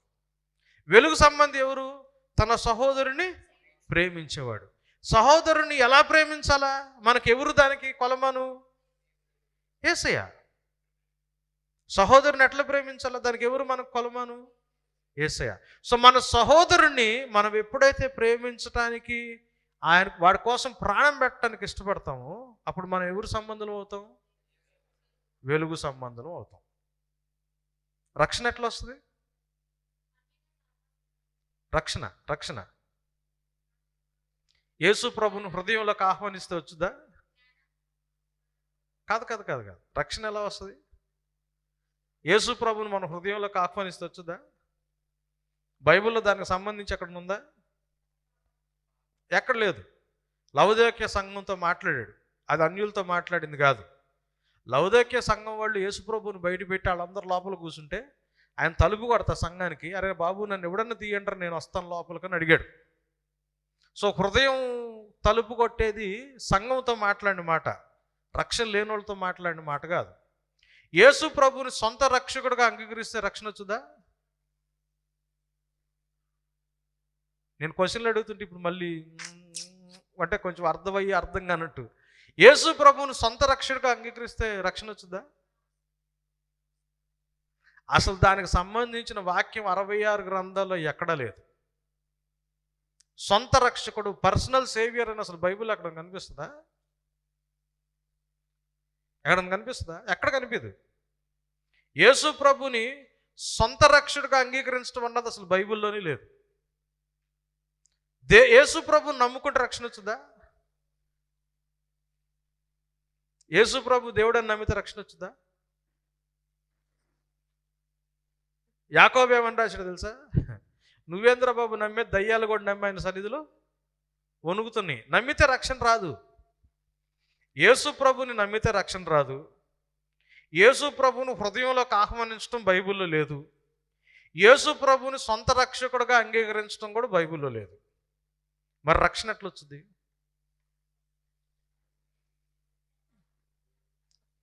మారు మనసు కరెక్టే, రక్షణ ఎలా వస్తుంది? ఈ రోమాపత్రిక 10వ అధ్యాయంలోని 9వ వచనంలో చాలా క్లియర్గా రాస్తాడు పాలు. ఏమని? క్రీస్తు ప్రభువు అని నోటితో ఒప్పుకొని. ఆగండి.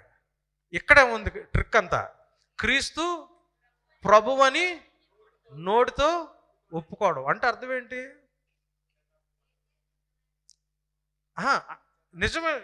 నిజమైన దేవుడు అని ఉందా? మనం ఒప్పుకోపోయినా నిజమైన దేవుడే క్రీస్తు.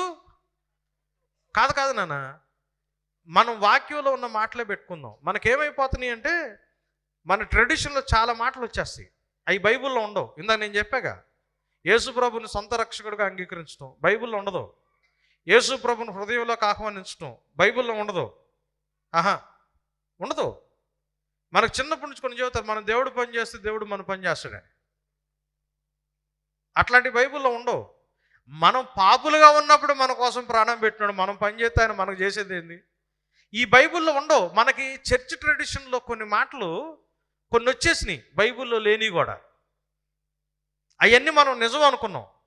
క్రీస్తు ప్రభువని, ప్రభువు అంటే అర్థం ఏంటి? హెబ్రీ భాషలో అదోనాయ్ అనే మాట ఉంటుంది, గ్రీక్ భాషలో ఖైరాస్ అనే మాట ఉంటుంది. ప్రభువు అంటే అర్థం ఏంటంటే ఇంగ్లీష్లో లార్డ్ అని రాశాడు. లార్డ్ అంటే చట్టపరమైన హక్కుదారుడు అని. ల్యాండ్ లార్డ్ అంటారు. ల్యాండ్ లార్డ్ అంటే అర్థం ఏంటంటే ఆ భూమికి ఒక స్థలం ఉందనుకోండి, ఆ ల్యాండ్కి నేను లార్డ్ అన్నామను, ల్యాండ్ లార్డ్ అంటారు ఇంగ్లీష్లో. ప్రభువు అంటే అర్థం ఏంటంటే ఆ భూమి మీద సర్వ హక్కులు కలిగిన చట్టపరమైన హక్కుదారుడు అని. ఆ ల్యాండ్లో గుంట తీస్తాడు, బిల్డింగ్ కట్టుకుంటాడు, పెంట కుప్పేస్తాడు, గులాబీ పూలు చేసుకుంటాడు, అది ఆయన ఇష్టం. ఇప్పుడు ఈ టేబుల్ నేను కొనుక్కున్నాను, ఈ చైర్ నేను కొనుక్కున్నాను అనుకోండి, డబ్బులు ఇచ్చి కొనుక్కున్నా. ఇది ఎవరి ప్రాపర్టీ? నాది. నేను దీంతో ఏవేం చేసుకోవచ్చు. కొనుక్కుని ఆ బయట రోడ్డు మీదకి వెళ్ళి కాళ్ళు ఎర్రగొట్టేసి పడేసి వెళ్ళిపోయాను అనుకోండి, నన్ను ఏమైనా అడగగలరా? ఎందుకు అడగలేరు? దీని మీద సర్వ హక్కులు నాయి, చట్టపరమైన హక్కుదారుడు. రక్షణ ఎట్లా వస్తుంది తెలుసా? క్రీస్తు ప్రభువు అని నోటితో అంటే అర్థం ఏంటి? నా జీవితం మీద సర్వ హక్కులు నీయి, నువ్వు ఎలా చెప్తే నేను అలా చేస్తా, నీ ఇష్టం నీ చిత్తం అంటాం. మనం అన్ని చోట్ల వాడం, కానీ ముస్లిమ్స్ వాడతారు ఇన్షాల్లా అని. అంటే దేవుని యొక్క చిత్తం, నీ చిత్తం నీ ఇష్టం. అబ్రహాంని పిలిచాడు, పిలిచి ఇదిగో నీ కొడుకు అన్నాడు. మళ్ళీ రానాను పాపం, నీ కొడుకు అన్నాడు. ఈ నుంచి పెద్ద సంతానం చేస్తాను, అటు చేస్తాను, ఇది చేస్తానని చాలా చెప్పాడు. ఇక ఈ అబ్రహాం ఈయన్ని ప్రేమించడం మొదలుపెట్టాడు. ప్రేమించడం మొదలు పెడితే ఒకరోజు వచ్చి చంపేసే అన్నాడు. చంపేసే అంటే దేవుడు చెప్పగానే కత్తెత్తి చంపేయడం ఈజీ, కానీ దేవుడు అట్లా చెప్పలా. నీ ఏజ్ ఎంత? 10. ఇస్సాకు ఇంకొక 3 సంవత్సరాలు పెద్దోడు, 13 సంవత్సరాలు. దేవుడు ఇమ్మీడియట్గా చంపనలా. అమ్మ తల్లిదండ్రులు ఎవరినుంటే క్షమించండి, నేను ఊరికి చెబుతున్నా. ఆయన ఏ ప్లేస్కి వెళ్ళి చంపమన్నాడో అక్కడికి 3 రోజులు పట్టుద్ది వెళ్ళటానికి. సో రోజంతా కొడుకు 13 సంవత్సరాలు పెరిగినాడు పక్కనే నడుస్తున్నాడు. వీడికి ఏం తెలియదు, వీడు అమాయకంగా మాట్లాడుతూ ఉన్నాడు. చీకటి పడగానే వీళ్ళు ట్రావెల్ ఏం చేయాలా? ఆగిపోవాలా? కూర్చుని తిన్నుంటారు, ఇక్కడ చేయి మీద పండుకుని నిద్రపోతూ ఉండుంటాడు, మాట్లాడుతూ ఉంటాడు. 3 రోజుల్లో ఆవేశం ఉంటుందా? చంపేయను కానీ చంపేయడం 3 రోజులు ఉంటుందా? ఈయనట్టు మాట్లాడుతుంటే చంపేయనంటే ఇమీడియట్గా చంపేయడం వేరు, దేవుడు అడగగాలని ఇమీడియట్గా చేసేయడం. ఆయన చెప్పిన 3 రోజులు వీడితో గడుపుతూ ఉంటే, సొంత కొడుకు మాట్లాడుతూ ఉంటే ఆవేశం అంత ఉంటుందా? ఉండదుగా. మరి కనీసం ఒక క్వశ్చన్ అడుగుతాం కదా, కాదు ప్రభా, నాకు వచ్చేదంతా వీడి నుంచేగా ఆశీర్వాదం అంతా, నువ్వు వీడిని చంపేయమంటున్నావుగా, చంపేస్తే నా పరిస్థితి ఏంటి? నాకు ఆల్రెడీ 100 సంవత్సరాలు వచ్చినాయి. పుడతాడా అని 4-5 తప్పులు చేసి అది చేసి ఇటు చేసి తల్లిని ఫైనల్గా వచ్చాడు. నువ్వేమో వీడి నుంచి చాలా ఇచ్చేస్తావు నాకని చెప్పావు. సో నా భవిష్యత్తు అంతా వీడి మీద నేను కట్టుకున్నాను, నేను చాలా ఊహించుకున్నా వీడి గురించి. 13 సంవత్సరాలు ఊహించుకున్నా, ఒక సంవత్సరం కాదు. సడన్గా వీడిని చంపేయమంటున్నావు. వీడు చంపేస్తే రేపు పొద్దున్న పరిస్థితి ఏంటి? క్వశ్చన్ ఏమన్నా అడిగాడు అబ్రహాము? అబ్రహాం ఏం అడగల. ఎందుకు అడగలేదు తెలుసా? నాకు యజమాని ఆయన, ఇస్తానంటే తీసుకుంటా, ఇచ్చేయాల్సి వస్తే ఇచ్చేస్తా, నాకు ఎటువంటి హక్కులు. క్వశ్చన్ చేస్తే హక్కు ఉన్నట్టు, అంతే కదా? క్వశ్చన్ చేయకపోతే 3 రోజులు తీసుకెళ్ళాడు, బలిపీఠం మీద పెట్టి కత్తెత్తాడు. దేవుడేమన్నాడు తెలుసా? వీడు రైట్ అన్నాడు అబ్రహాముని చూసి. రక్షణ ఎప్పుడు వస్తుంది తెలుసా? మన జీవితం మీద సర్వ హక్కులు దేవుడికి ఇచ్చేయాల. మరి అట్లా చేస్తే మా జీవితాలు, ఒకవేళ దేవుడు దేనికన్నా అనవసరమైన దానికి వాడేస్తే నన్ను, అంటే తండ్రి ఆయన మృతుల్లోంచి తిరిగి లేపాడుగా, నన్ను కూడా లేపుతాడుగా అని హృదయం నందు విశ్వసించి క్రీస్తుని ప్రభువుగా నోటితో ఒప్పుకుంటే రక్షణ వస్తుంది. సో రక్షణ ఎవరికి వస్తుందయ్యా అంటే, యేసుని ప్రభువుగా జీవితం మీద సర్వ హక్కులు ఆయనకి ఇచ్చేసిన రోజున, నాకు ఏమీ అవసరం లేదు, నా జీవితంలో నాకు దేని మీద హక్కు లేదు, సంపూర్ణమైన హక్కు నీకు ఇచ్చేస్తున్నానని జీవితం మీద యేసుని ప్రభువుగా ఒప్పుకున్న రోజున రక్షణ వస్తుంది. అంతే. యేసు ప్రభుని మనం బైబిల్ చదివితేను, ఇజ్రాయేలీలకు ఎందుకు రక్షణ లేదు తెలుసా? వాళ్ళు దేవుడు చిత్తానికి వాళ్ళు అప్పగించుకోవాలా. దేవుడి దగ్గర నుంచి తీసుకుంటున్నారు, ఎంజాయ్ చేస్తున్నారు, దేవుడికి ఏదో కొంత టైం ఇస్తున్నారు, కొన్ని కానుకలు ఇస్తున్నారు, కొంతసేపు దేవుడి దగ్గర స్పెండ్ చేస్తున్నాడు. వీళ్ళ జీవితం వీళ్ళకు కొంత సెపరేట్గా, వీళ్ళ జీవితం వీళ్ళకున్న రోజున వాళ్ళు దేవుణ్ణి ప్రభువుగా ఒప్పుకున్నట్టు కాదు. ప్రభువు కాకపోతే రక్షణ లేదు. నేను ఈ మాట ఒకసారి నిజామాబాద్ ఒక కాలేజీలో, బైబిల్ కాలేజీలో టీచ్ చేస్తూ ఉంటే ఒక పాస్టర్ గారు లంచ్ బ్రేక్లో వచ్చి, అయ్యా 20 సంవత్సరాల నుంచి సంఘం నడుపుతున్నానయ్యా, నాకు అసలు రక్షణ ఉందా లేదు ఇప్పుడు డౌట్ వస్తుందని అన్నాడు. యేసుని ఇష్టపడటం వేరు, జీవితం మీద హక్కులు మొత్తం యేసు ప్రభుకి అప్పచెప్పటం వేరు. యేసు ప్రభు మన దగ్గర నుంచి కోరుకునేది ఒక్కటే, నీ పొరుగువాడిని ప్రేమించడం. నేను ఇది ఒక్క మాట చెప్పి క్లోజ్ చేస్తా. నేను ఈ మినిస్ట్రీ దర్శనం ఆనంద్ గారు చెప్పిన పాయింట్ దగ్గరకు వస్తా. నీ సహోదరుడు, నీ పొరుగువాడు అంటే ఎవరు?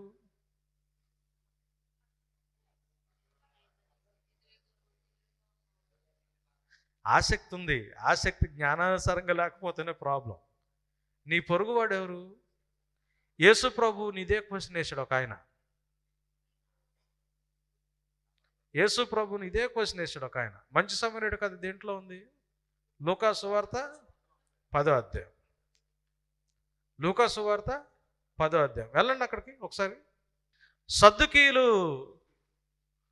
దేవుడు సమాధానం చెప్పారని పరిసయ్యులు వస్తారు యేసు ప్రభు దగ్గరికి. పరిసయ్యులు వచ్చి పరిసయ్యులు క్వశ్చన్ అడుగుతారు. అడిగితే యేసు ఏమంటాడు?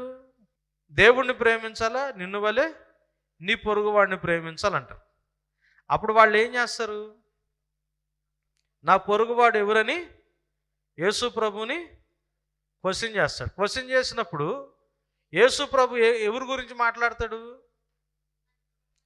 మంచి సమరయుడు కథ తెలుసు కదా.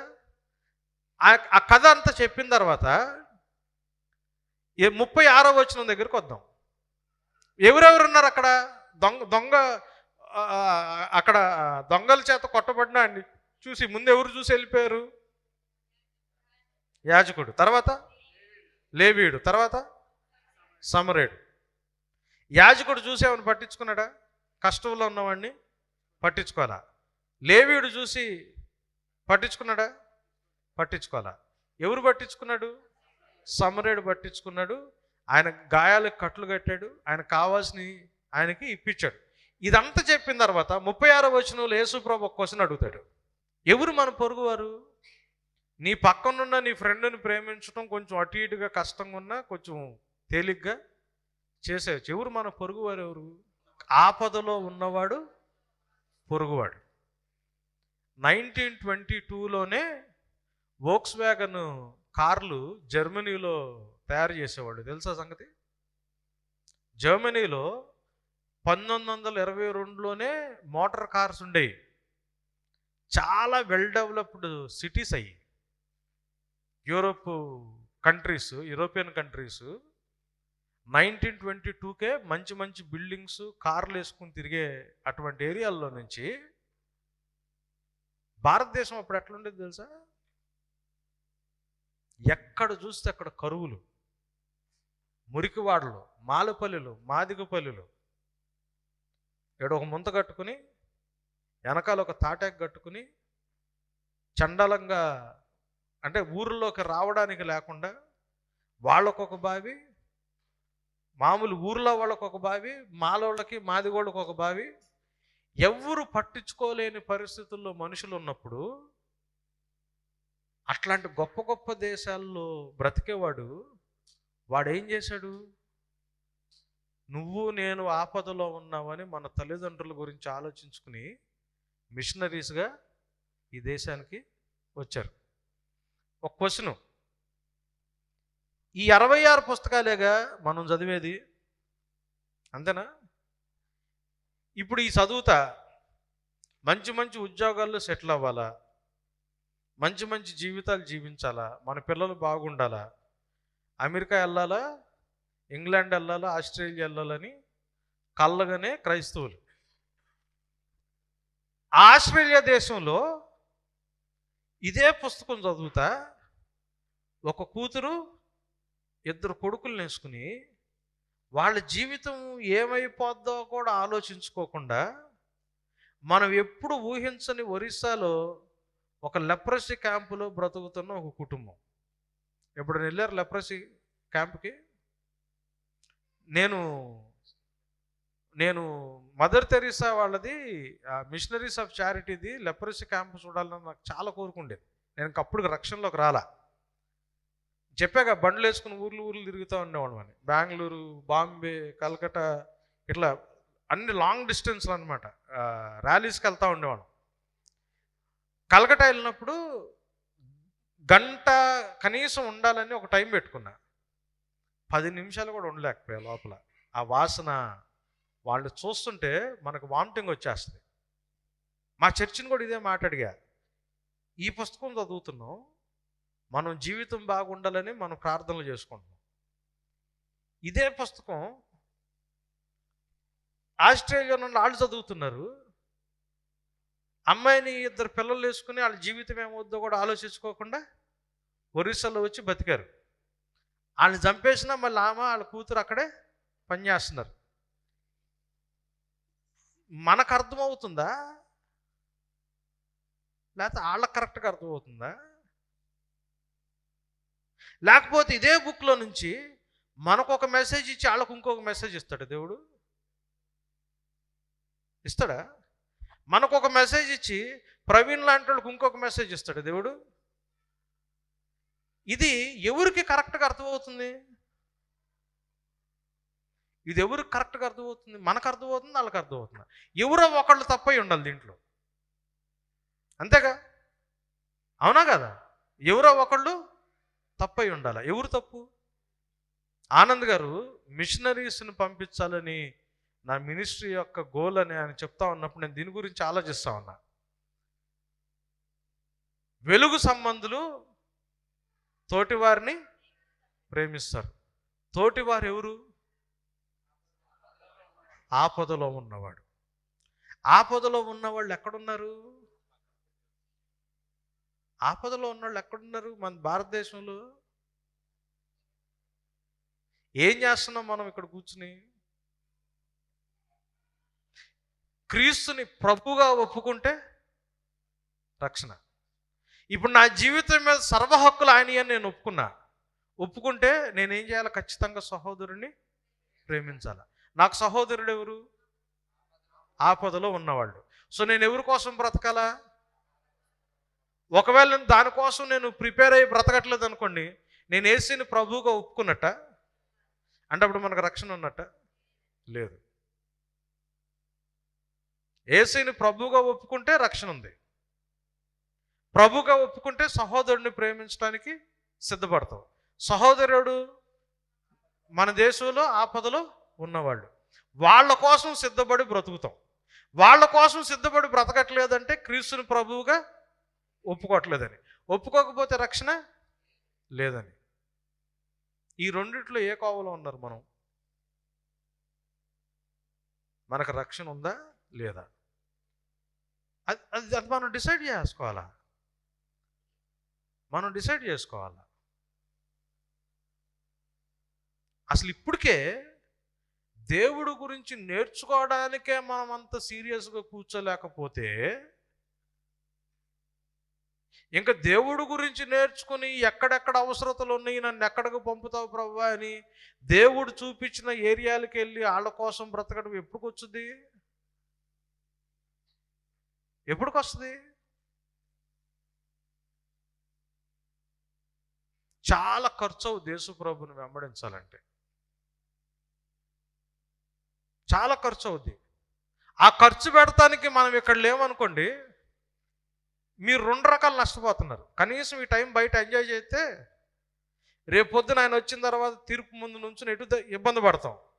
ఇప్పుడు ఎంజాయ్ చేయకుండా ఇప్పుడు ఏడే కూర్చుని రోజంతా ఇది నేర్చుకోకుండా ఇక్కడ ఎంజాయ్ చేయకుండా రేపు పొద్దున మళ్ళీ సింహాసనం ముందు నుంచి మళ్ళీ అక్కడ దండించుకుంటే అంతేగా. ఇప్పుడు ఆయన కోసం బ్రతకాలంటే సీరియస్గా ఇక్కడ కూర్చుంటే ఒక లాభం. ఎందుకు? ఇక్కడ కూర్చుని కరెక్ట్గా నేర్చుకుని దానికోసం బ్రతికితే ఆయన ముందు మనం నిందారహితులుగా నిలబడవచ్చు. ఏడ కూర్చుని కూడా జాలీగా కొంతసేపు టైం పాస్ చేసుకుంటాను, ఇక కూర్చోబెట్టరు కదరా బాబు అన్నట్టు బలవంతంగా కూర్చుని మనం ఏదో చేసుకుంటున్నాం అనుకోండి, ఈ టైం కనీసం బయటికి వెళ్ళి సినిమా చూస్తే ఒక సినిమాని చూసిన వాళ్ళం అవుతాంగా.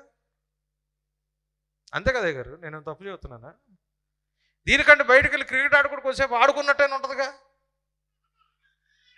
ఈ ఈ టైం ఎంజాయ్ చేయక రేపు పొద్దున్న సింహాసనం దగ్గర దండించుకుని రెండింటికి చెడ్డోళ్ళం అయిపోతాంగా. సీరియస్గా ఉన్నారా?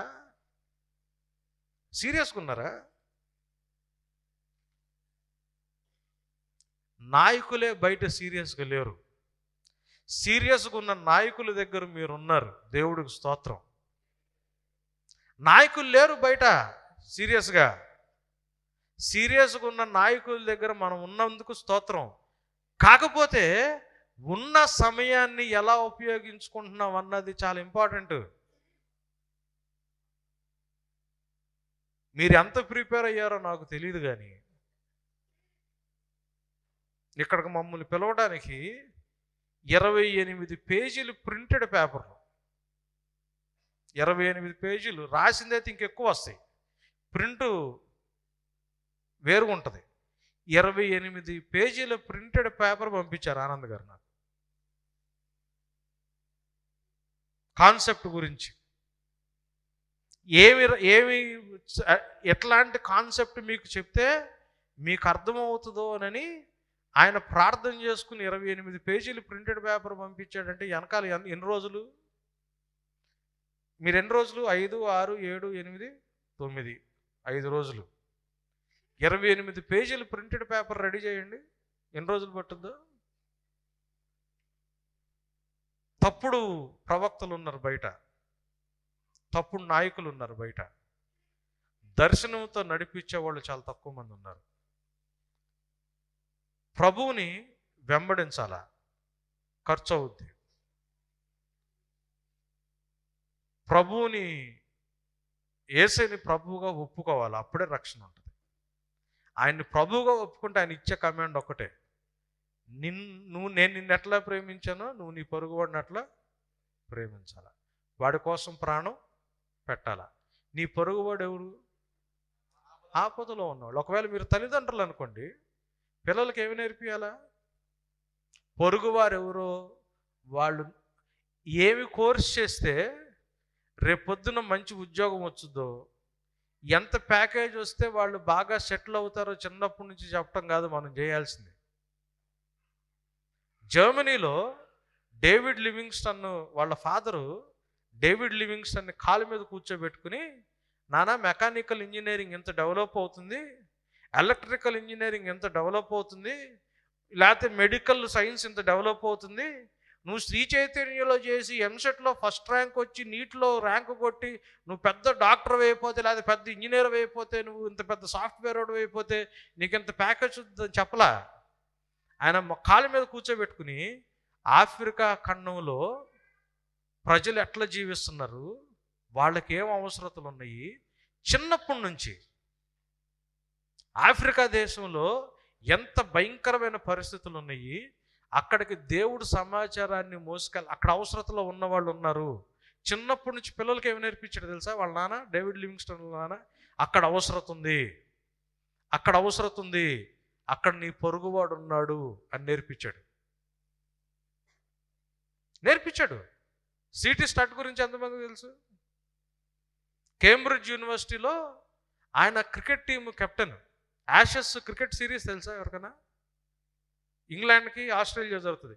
ఫస్ట్ యాషెస్ ఛాంపియన్షిప్లో ఇంగ్లాండ్ తరపున వైస్ కెప్టెన్సీ చేయగలిగే అంత పొజిషన్లో ఉన్నాడు. ఆయన సువార్త విని చాలా డబ్బులున్నాడు, అల్ట్రా రిచ్ క్యాండిడేట్. విని దేవుడి కోసం స్కాలర్షిప్ పక్కన పెట్టి, క్రికెట్ టీం పక్కన పెట్టి, ఇండియాలో బర్మాలో మురికివాడల్లోకి వచ్చి పనిచేయడం మొదలుపెట్టాడు. వాళ్ళ నాన్న చచ్చిపోతున్నప్పుడు ఆస్తి మొత్తం ఆయనకి రాసిస్తే, నేను ఇక్కడ పని చేస్తుంటే అక్కడ నాకు ఆస్తి ఎందుకని, అప్పటికి ఆయనకి ఎంగేజ్మెంట్ అయింది, ఫియాన్సే ఉంది, మొత్తం అందరికి ఇచ్చేసి 5,000 పౌండ్స్, ఆ టైంలో చాలా ఎక్కువ, 5,000 పౌండ్స్ ఆయన ఫియాన్సేకి రాసిస్తే, నేను చేసుకునేవాడే అంత ఇచ్చినప్పుడు నేను ఎంత ఇవ్వాలని ఆమె కూడా ఇచ్చేసిందంట. 11 సంవత్సరాల మ్యారేజ్ లైఫ్లో 2 వారాలు కలిసి ఉన్నారంట భార్యాభర్తలు ఇద్దరు. 11 సంవత్సరాల మ్యారేజ్ లైఫ్లో 2 వారాలు కలిసి ఉండి ఆమె ఇంగ్లాండ్లో బట్టలు కుట్టి టైలరింగ్ పని చేస్తా డబ్బులు సంపాదించి ఆయనకి ఇక్కడికి పంపిస్తుంటే ఆయన ఇండియాలో బర్మాలో మినిస్ట్రీ చేస్తే, అట్లాంటి మిషనరీస్ వచ్చి చేస్తే, ఎక్కడో ఊరవతల పెంటకుప్పల్లో మాలపల్లిలో మాదిగపల్లిలో బ్రతకాల్సిన మనం ఈరోజు చదువుకుని కొంచెం మంచిగా ఉండటానికి అవకాశం మనకు వస్తే మనం ఏం చేస్తున్నాం?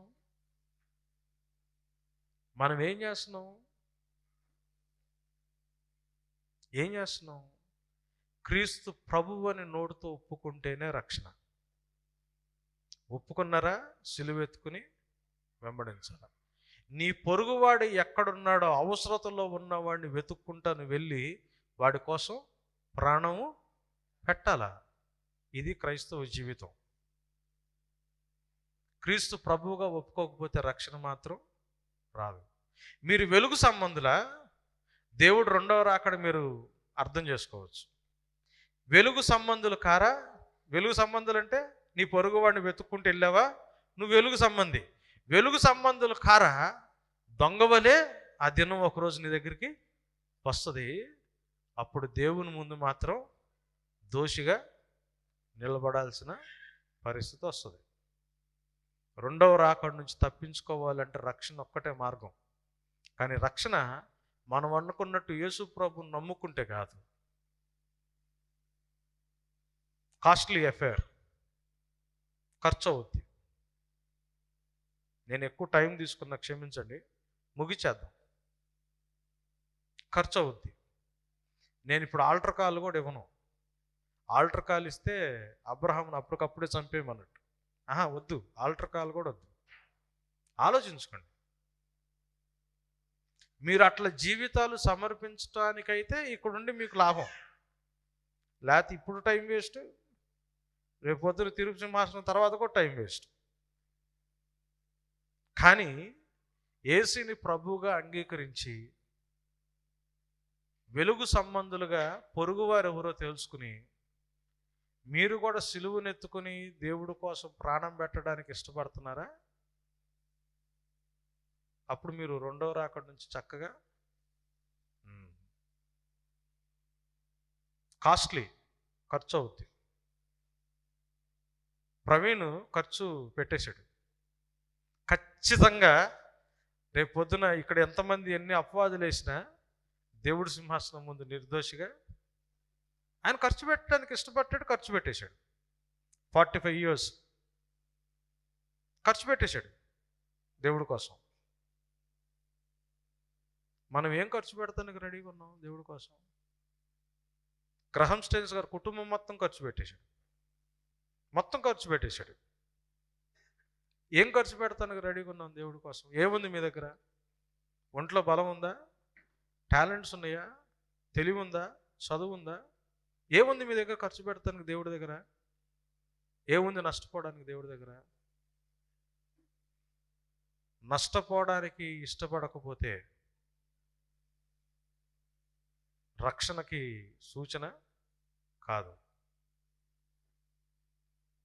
ఈజీ కాదు, అంత ఈజీ కాదు యేసు ప్రభువుని వెంబడించడం. ఆయనే చెప్పాడు ఆ మాట, ఇరుకు మార్గం, అంత ఈజీ కాదు. నేను ప్రార్థన చేస్తాను, ఆలోచించుకోండి. డెసిషన్ మీది. దేవుడు ఎవరిని బలవంతం చేయడు కదా, ఎవరిని చేయడు కదా. భారతదేశంలో చాలా అవసరతలు ఉన్నాయి, చాలా అన్యాయాలు జరుగుతున్నాయి. నిజమైన న్యాయం కోసం ఎదురు చూస్తున్న వాళ్ళు చాలామంది ఉన్నారు. పొద్దున్న నుంచి కరెంట్ లేదు అనుకోండి, అనుకుందాం. సాయంత్రం ఇంటికి ఒక ఆయన ఫోన్ చేశాడు అనుకోండి, సార్ కరెంట్ ఎప్పుడు వచ్చింది సార్, ఎందుకు పోయింది సార్ అని అడిగాడు అనుకోండి. మీరు ఎవరండి అని అడిగారు అనుకోండి. ఎలక్ట్రిసిటీ డిపార్ట్మెంట్ ఏఈని అన్నాడు అనుకోండి, ఏమంటారు? నమస్తే ఎందుకు అంటారు సార్? నేను చెప్పింది అర్థమైందా? పొద్దున్న నుంచి కరెంట్ లేదు, మీకు ఒక ఫోన్ వచ్చింది సాయంత్రం, కరెంట్ ఎప్పుడు వచ్చిందో వాళ్ళు అడుగుతున్నారు మిమ్మల్ని. మీరెవరండి అంటే నేను ఎలక్ట్రిసిటీ డిపార్ట్మెంట్ ఏఈని అన్నాడు అనుకోండి, మీరేమంటారు? మరి చెప్పాల్సింది నువ్వు కదా, నన్ను అడుగుతున్నావు ఏందని. అవునా? లోకం అంతా చీకటి ఉంది, ఒకడిని ఒకడు ద్వేషించుకొని చంపేస్తున్నారు. ప్రేమించడం ఏంటో నేర్పించండి, న్యాయం లేని చోట న్యాయాన్ని ఇవ్వండి, వెలుగులుగా ఉండండి అని క్రైస్తవుల్ని దేవుడు పంపిస్తే, క్రైస్తవుడు వి వాంట్ జస్టిస్ అని బోర్డు పెట్టుకున్నాడు అనుకోండి, ఎవరిని అడుగుతున్నాడు వి వాంట్ జస్టిస్ అని? ఎవరిని అడుగుతున్నాడు క్రైస్తవుడు వి వాంట్ జస్టిస్ అని? దేవుడు ఏమన్నాడు, అక్కడ జస్టిస్ లేదురా, నువ్వు వెళ్ళి వెలుగు, అక్కడ నువ్వు ఉండు జస్టిస్గా అని చెప్పాడు. నేను వెళ్ళా, అక్కడ అన్యాయం జరిగింది, నేనే బోర్డు పెట్టాను అనుకోండి వి వాంట్ జస్టిస్ అని, ఎవరిని అడుగుతున్నట్టు? కరెంట్ ఆఫీసర్ కరెంట్ ఎప్పుడు వచ్చుద్దని అడుగుతున్నట్టు, కరెంట్ ఆఫీసర్ కరెంట్ ఎందుకు లేదని అడుగుతున్నట్టు, ఇంకెంతకాలం అయ్యా కరెంట్ ఇవ్వకుండా నువ్వు ఎంతసేపు అని అడుగుతున్నాడు అనుకోండి కరెంటుడు. ఎవరు కరెంట్ ఇవ్వాల్సిన వాడు నువ్వురా బాబు, నేను కాదు. స్విచ్ నీ చేతిలో ఉంటుంది, నా చేతిలో ఉండదు అంటాం మనం. న్యాయం చేయాల్సిన వాళ్ళు ఎవరు? న్యాయం ఎవరి దగ్గర నుంచి వచ్చుద్ది? నీతి న్యాయాలు సింహాసనం ఎవరిది? వేసేది. దాన్ని తీసుకొచ్చేది ఎవరు? మనం ఏం చేస్తున్నాం? మనం జస్టిస్ కావాలని అడిగితే, మనం జస్టిస్ కావాలని అడిగితే మనం ఏం చేస్తున్నాం? మనం ఏమి చేయట్లా, నిద్రపోతున్నాం. మన పనులు మనం చేసుకుంటున్నాం, మనకు కావాల్సినట్టు మనం బతుకుతుంటాం, మనకు నచ్చింది మనం ఎంజాయ్ చేస్తున్నాం. మనం చేయాల్సిన పని మనం చేయట్లా. అంటే మన జీవితాల మీద యేసే ప్రభు కాదు. యేసే ప్రభు కాదంటే మనకు రక్షణ లేదు. మీరు ఆలోచించుకోండి ఎంతమందికి రక్షణ ఉంది. నేను క్లోజ్ చేసేస్తాను.